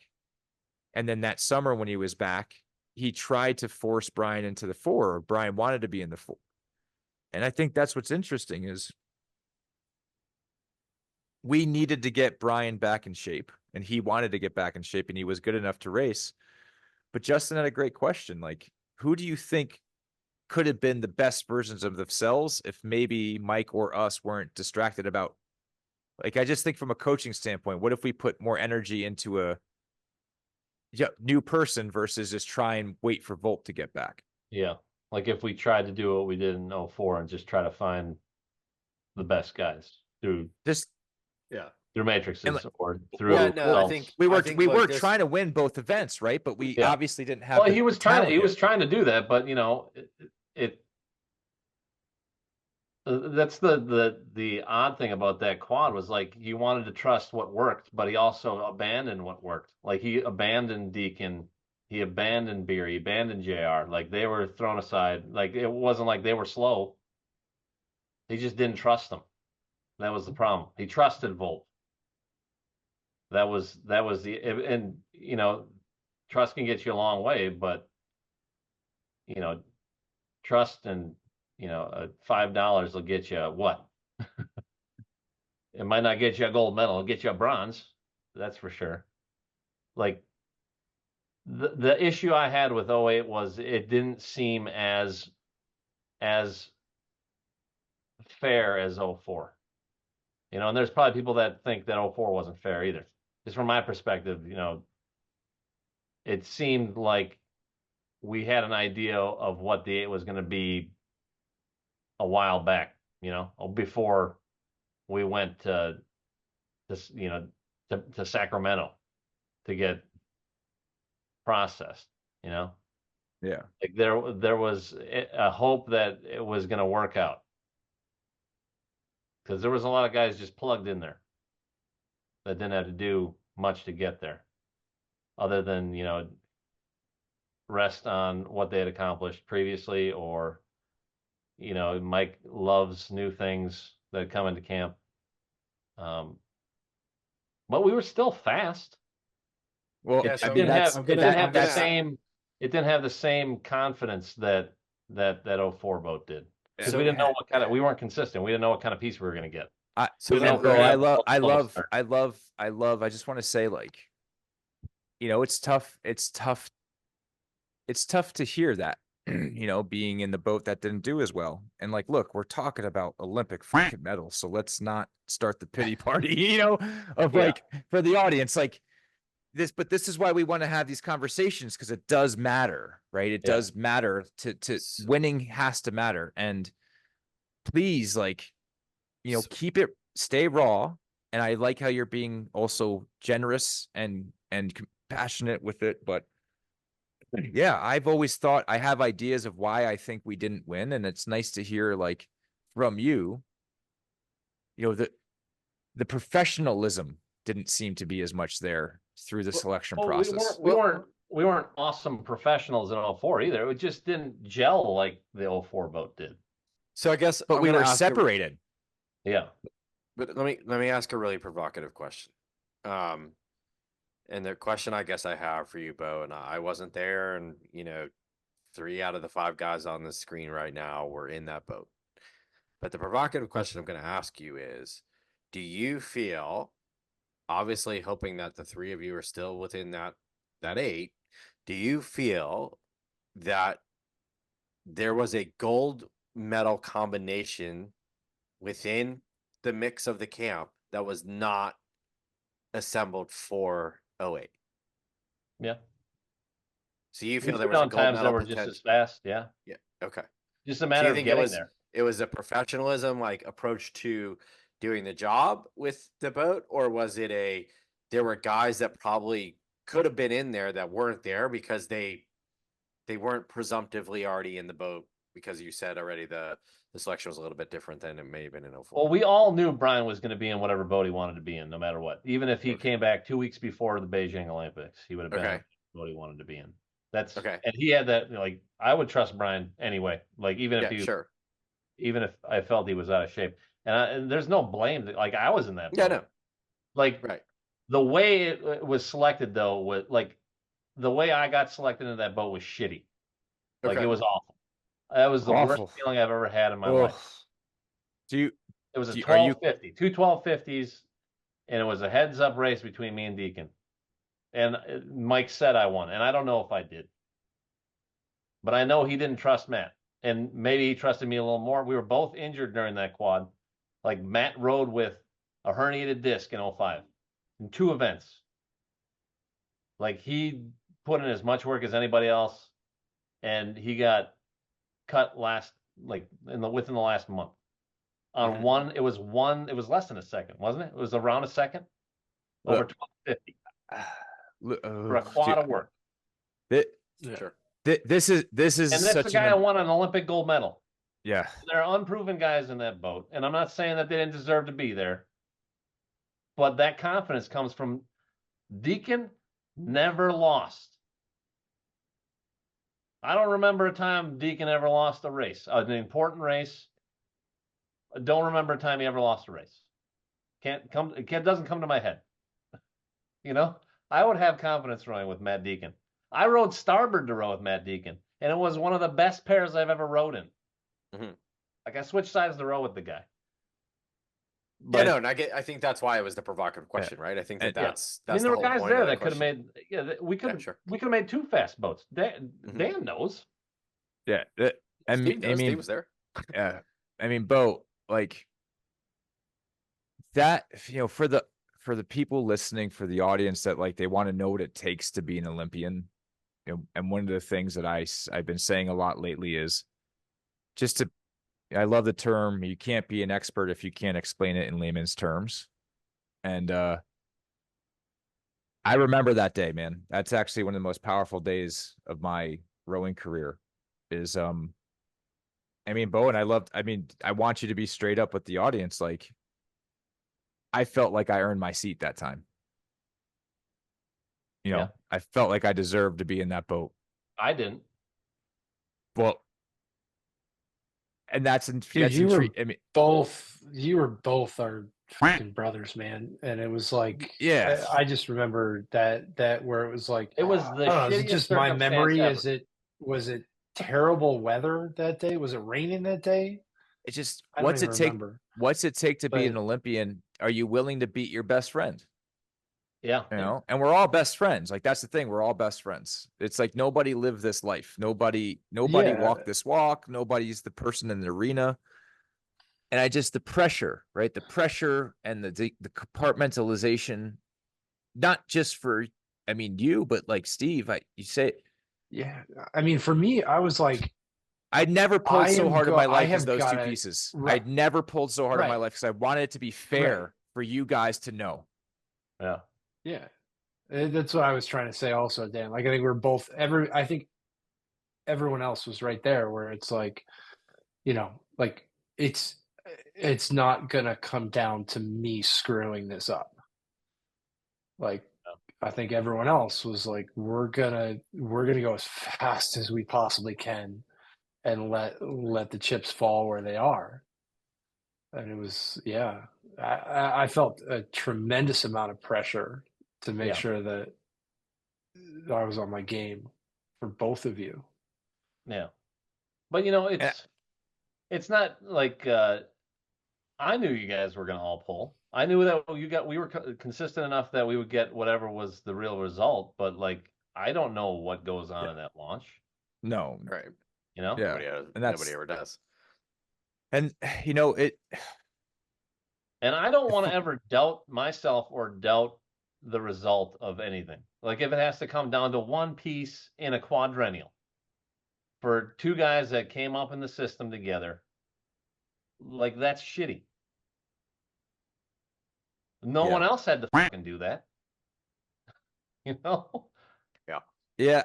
I mean, not in that moment, but yeah, I did. Yeah. I mean, you did throughout the quadrennial. You earned your spot in that boat, but like no, but I mean, I remember nobody had to do that race for that seat for that naming day for that Olympics. No, and to just say like I remember at least you guys got a piece. It wasn't 20 strokes on the last day of the naming date. You know what I mean? Yeah. Like, and you were going against the world's best, and whoever we got, we knew. The thing that I think is super important to really for everyone to know is like the most powerful thing was not just pulling our faces off to make sure it was fair. So you guys knew it was fair. And it came down to the stopwatch because the stopwatch doesn't care about all these feelings. Mm-hmm. We did not win the Olympics, right? And that hurts to say, but I'm over it. But we still have some of the fastest times ever recorded. And that boat was fast enough. And in fact, that boat, like fast. That boat, right, in terms of speed, in terms of the numbers, the stopwatch, we had the fastest 2nd, 3rd, and 4th 500 in that race in Beijing, right? So for 3/4 of the race, we're the fastest in the world, and we don't win. Like, so the gravity of not winning that gold is so heavy in so many ways, but getting to that gravity and like how it could have been better, like what was the important part of this to me for young rowers to hear is not just that, but Beau Hoopman and Matt Deacon had the most painfully brutal, honest moment with him in the back of that Princeton boathouse, the Princeton Training Center, where we all just waited for them to have their moment, man. And we don't know what was said. I don't want to know what was said. No one here deserves to know what was said. Like, that's where this channel is not, right? We're not here to air those moments that are precious to us. But damn, watching you two guys settle it like brothers and hug each other and support each other despite the result. That shit is amazing. That shit, that is the bread and butter of what it means to be an Olympian, where at some point the tip of the spear pierces you, man. Yeah. And you know what? When you take out your best friend, it doesn't feel good. That empathy is real. Yeah. And I think what I wished more than anything in those moments is that it just would have been better if our system allowed it, that when that boat got cut, the next boat had just as good of a chance to win. That's why it hurt so bad. Is that we knew it should have been better. We were we should have been winning more. And I'll say it again all the time, and I'll say it every time. We should have been winning in more events than just that 8. We were talented enough. And you and Deacon having to fight that fight, man, I love you guys for how damn strong you were in that moment. And being your roommate, dude, being your roommate and waiting for you to come home and just be like, you know, all right. Like, we dusted ourselves off from it and went to work. Yeah. We went to work, man. Yeah, it wasn't easy, but that's the way, it had to be, I guess. You wish you could have 10 guys in there, or 12 guys, or 16 guys. But justifiably, the coaches, they have to make a decision. I just didn't. There's that, the doubt when it comes down to something like that. Like, you doubt, especially the quad that we went through. Like, both of us had a rough quad. Yeah. After, like, he hurt his back and I hurt my back. Like, there was just no trust there from our coaches. Like, they were waiting for us to fall apart again. Yeah. That's what it felt like. Instead of put you back together. Exactly. Yeah. Yeah. And that's my frustration, right? Is that if we put a little bit more effort into building people up versus breaking them down once they're established, that is my envy of the other national teams out there. Yeah. Well, you get a guy that wins 5 Olympic gold medals, it's because he's the whole system behind him. The whole system's behind him. When you run into kids, you run into literal kids, like 19-year-olds at the Canal Cup that are making 5 times as much money as you. Just like driving you around. It makes you feel like, oh, I am that idiot that signed up for this at SOAR my freshman year. I am that idiot. Full circle. Yeah, exactly. I deserve this. So, I mean, Beau, like, dude, this has been so cool. It's, again, we got to live through so much of this together, why it's so much fun. Just like audience wise, and I think Luke, you kind of get this, and Justin, but we also had, Beau and I lived in this one house in Green Street that had Matt Smith, Matt Smith's coming on the show. Is he? Said he would come. Yeah. Yeah, but he still won't tell you what he doesn't tell a lot of stories. Well, we'll see. He said, just remind him when he comes on the podcast that he was late, or he actually missed his first practice at the UW. I will. I've been told to remind him ad nauseum. Maybe you could, if you want to be in the audience, you can. But we had that awesome group, and then Steve lived across the street. So Steve, Beau, and I, and Marcus was over there. Yeah. As frustrating, right? As frustrating as that selection process was, like, I will say, like, that we did figure out a way to gel through those lumps. And like, we had lumps through we really had lumps until you talk about, like, to be last coming across the 500-meter mark in the 8 is usually a death sentence. Yeah. And, I'd love to hear from your perspective, though, like, because from mine, I always talk about, like, everything kept seeming to go wrong. And then at some point we just decided to make it go right. And yes, it fell short by that 1.2 seconds. I don't think about it almost every day of my life. Yeah. Or anything. But Can't tell. Yeah. But, I'd love to hear from your seat. You were in that bow seat. I was in the middle of the boat, so it is a different perspective. It's the same race, same stimulus, but different perspective. Steve, I'm just trying to back him up. Like you said, I'm trying to support Josh. I got to support Wyatt. Like, you're in the middle.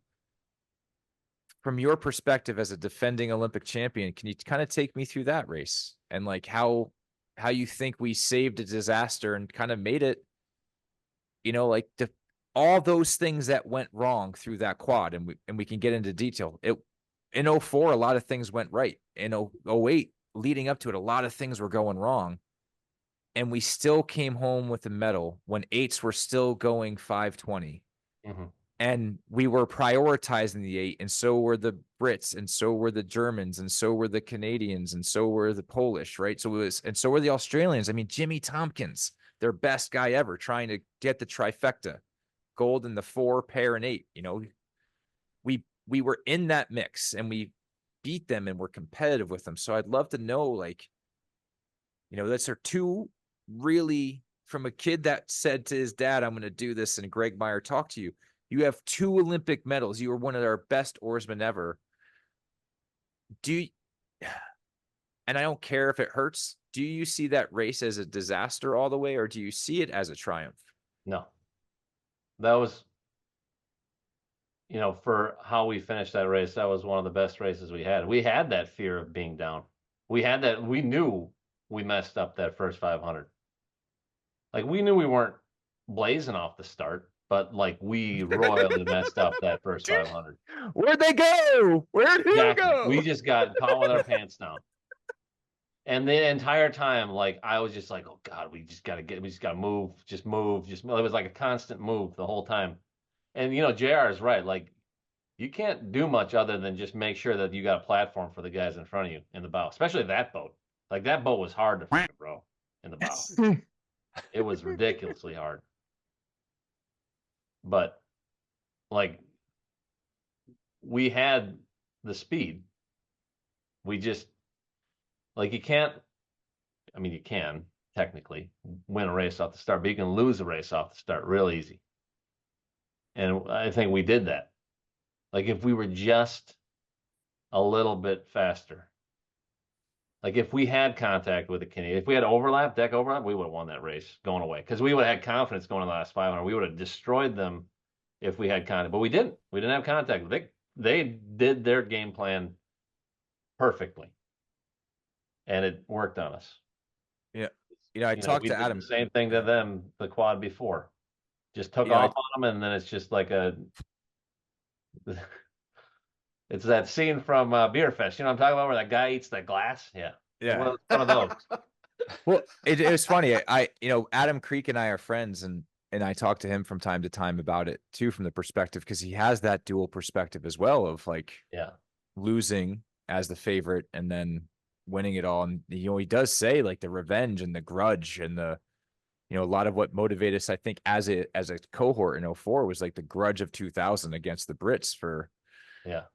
And I have to say, like, I've done a lot of thought, and this is a whole nother episode that I think we need more context, but I've done a lot of thought and notes about what I think as a coach, like once I got into coaching, about what the difference between 2004 and 2008 and the tangibles and the metrics and the training. And there is a long list of things that went better in 2004 that didn't happen in 2008. And so many of them were kind of choices and it almost like there was a meddling of the US rowing to like try and force us to make 2 fast boats, but without giving us the support for it. And that's, to me, is like, I just like,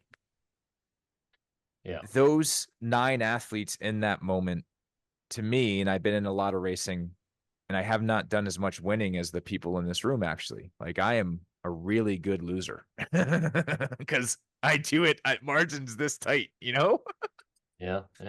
Right. Like, I'm not the best. I'm not out the back door loser. I'm like, oh no, so it really stings. And, but you learn a lot from picking yourself up from those losses. And, Wyatt and Volpe are really good on the podium. because I was really pissed that, it's tough going from being the spare and then being the guy, and you just miss it by that much. And Steve, you and I have talked about this at length, but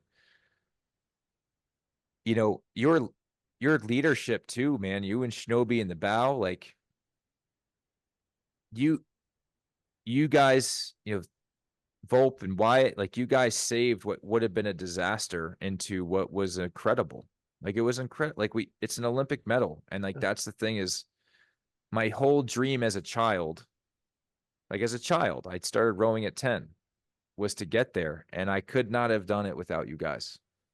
Yeah. And my biggest fear always was that like you guys would have thought that I didn't pull hard enough. I never You know? I think you Yeah. pulled hard. Yeah. Well, I think that's important, but that's, but that, I really appreciate you, man. And, you've just taken us through 8 years of this high performance stuff. And, I'd love to know, because we do like to talk about coaching. And I think the important thing is I would like to open this up to more of a open forum, because we're so many questions for all of us. Mm-hmm. But my first question for you is, if you could go back in time and coach yourself, at what time in your life would that be? And what would you say?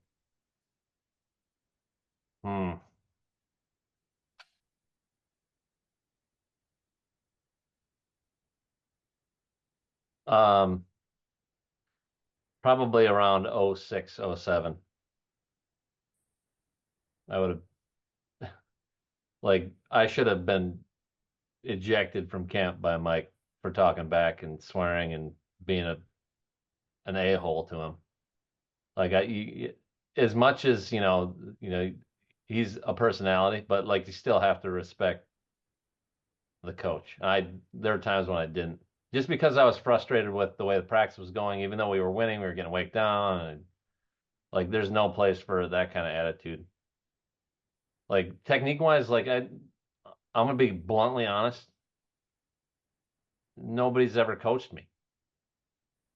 Like it was either coaching for like pulling hard, like technique wise, I just kind of figured it out on my own. And Coach Clark would, he would just say the same thing to everybody.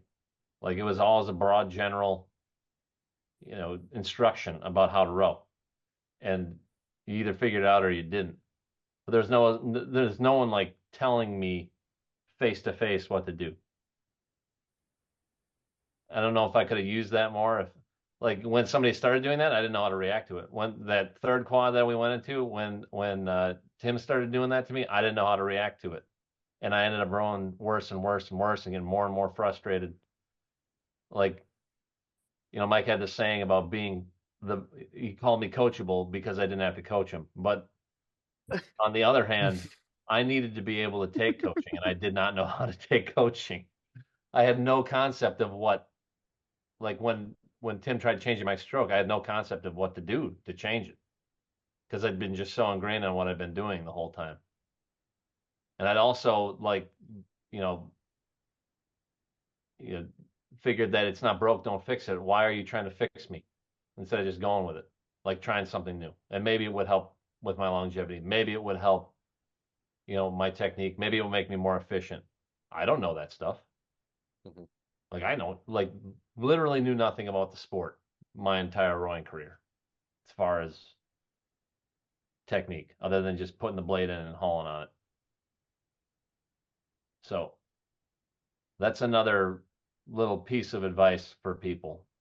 Like, if you think you're good, that's great, but you also have to think you can get better. And you got to be able to take, not necessarily criticism, but you need to be able to take coaching. Like, you need to be coachable, and coachable in the sense that you can be coached, not that you don't have to be coached. That was, a little bit of a fault of mine, is like I had no concept of how to be coached,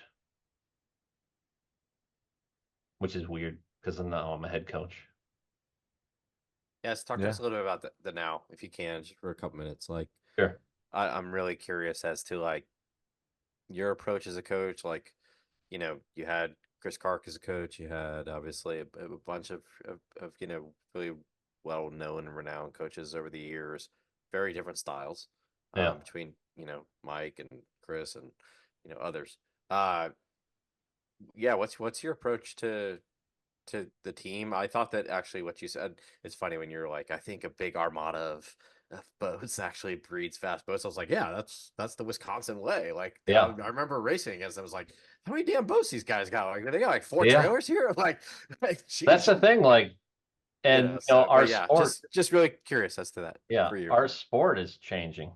Yeah, like, and collegiate athletics in general is changing. Like, our team's not as big as it used to be. Mm-hmm. And there's not a huge pool of athletes to choose from like there used to be.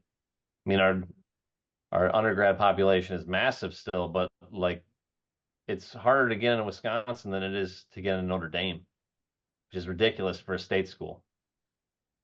So it's a lot harder from my perspective it always seems like there's always barriers and there's always people saying, no, you can't do this. And like, I just wish it was easier to find athletes,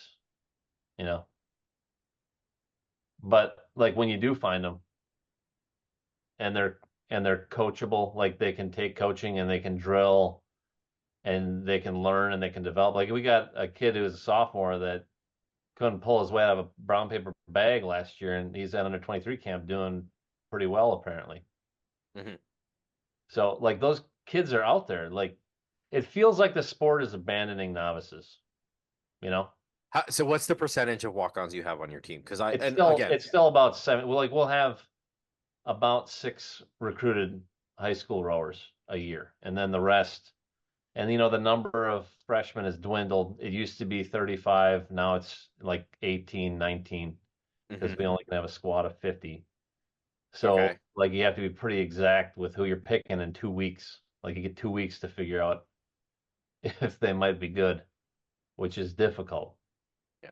And like, I always, like, the worst fear I have with coaching is that, like, somebody like the James twins are going to get cut, or they're not going to be discovered, or they're going to sneak by us in Shoreline.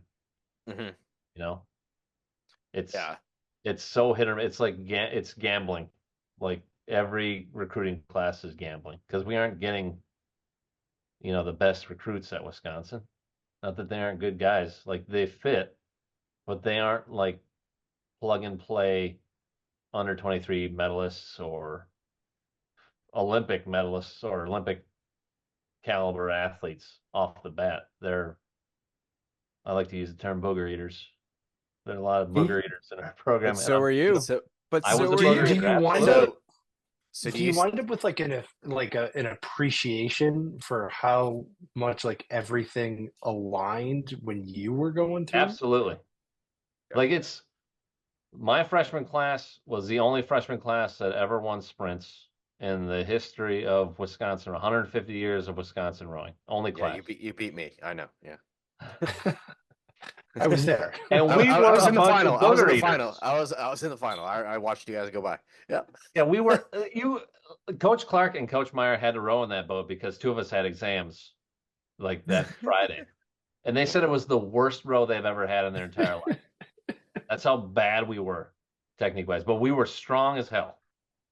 Yep. Like, just a bunch of oxes. Like, I was the 6th fastest guy in that boat. Like, that's how strong that boat was. So, like, it's so hard to get that many athletes in one class now. Yeah. Like, it's so hard. So, are you still scouting the bookstore lines, or how they all go through they all go through Union South, and we stand at the bottom of the stairwell, and they have to go up the stairwell and they have to come down the stairwell at least 2 times. So we see everybody. Got it. And sometimes you get a little tricked when they're coming down the stairs. They look real tall, and then they get to the last step and they're like, cocks. Is the piece of tape still there? It is. It's on the TV right in front of the there's a pillar with a TV on it right in front of the stairwell. If they walk by that piece of tape, we know they're 6'3" at least. So this, I love, man, it's scientific. Really just, it is. I love it. Well, it's also kind of. So I want to sabermetrics, we'll say. Yeah, but I want to. I want to push you a little bit here too, but the advice you would have given yourself was to be open to trying things that are new. Yes. It's very difficult to convince kids to do that. Yeah. But I think that, we have Steve here and you, and, Luke is coaching and he's kind of doing it from the other aspect. He's trying to help kids that are young, that are 12, 13, so that are the equivalent of a walk-on, but in high school. Yeah. And give them better tools to navigate the sport, because I think you're right. I have so many thoughts on, and Wisconsin as a really good point of, I think, getting rid of freshman rowing and the small boat events at the IRA.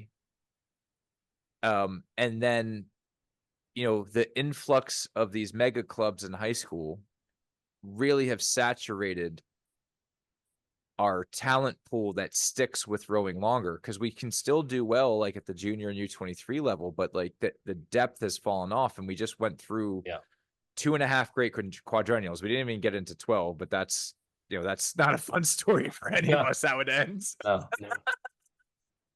We'll save that for we'll save we that got to for land the plane. We're going to skip 12. We're going to have to land the plane. So. Oh, the plane is we overshot the runway. We got to take off and come back around. But let's come back to this, right? We're gonna have you bet. Bo, I mean, will you be back on? Do you think? Yeah, why not? This is fun. Good. Morgan's jealous because she wanted to be on.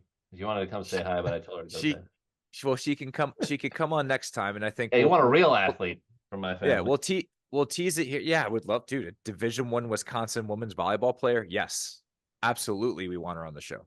Absolutely, and she's a professor. Like, what does she study again? Kinesiology. Yeah, so you're familiar with that, right?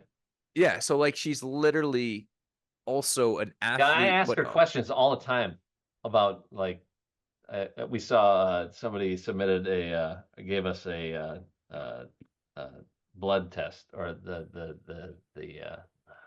lactate test. Test, and I was like, what are these numbers? Nobody ever showed me this stuff when I rode. What does this mean? What were your metachlorians? What were your metachlorians at? Well, he's as strong as Yoda. But we'll have you back on. But I think I'd love to let's put a question out there for everyone that listens. Like, all 27 subscribers. And we'll put this on our Instagram and the men's rowing one. We do, and we know this is growing, Bo, and I really appreciate that you're coming in this early and that you're having fun. But I'd love to come back to this conversation about coaching and where rowing is, and let's present some solutions, because I'm tired of complaining. Yeah. And it's time for us to step up and make solutions. And I'm really glad that you're here sharing about what it was like when we were great. You will always be great. You are one of the greatest. You are a legend. You are one of my fastest friends. And man, it has been more than I expected, as always, with you, to share these stories, to hear your perspective, to learn new things, and to just see you're such a stoic, driven enabler of people's greatness, including my own. And I will forever be indebted to you for that. Beau Hoopman, I love you. Thank you for being on the show with Fast Friends. And I can't wait to see you again. Thanks for having me. I love you too, Dan. I wouldn't have lived in your closet otherwise. And Carrie was like, you're having Beau on? I want to come on. I was like, come on. She's like, not in my nightgown. I was like, everybody here except Justin. Seeing you in your nightgown was at our wedding. So like, yeah, of course. Yeah. But no, dude, you're amazing. You're an amazing asset to this sport. Thank you for everything. Oh, thanks. Yeah, thank you, man.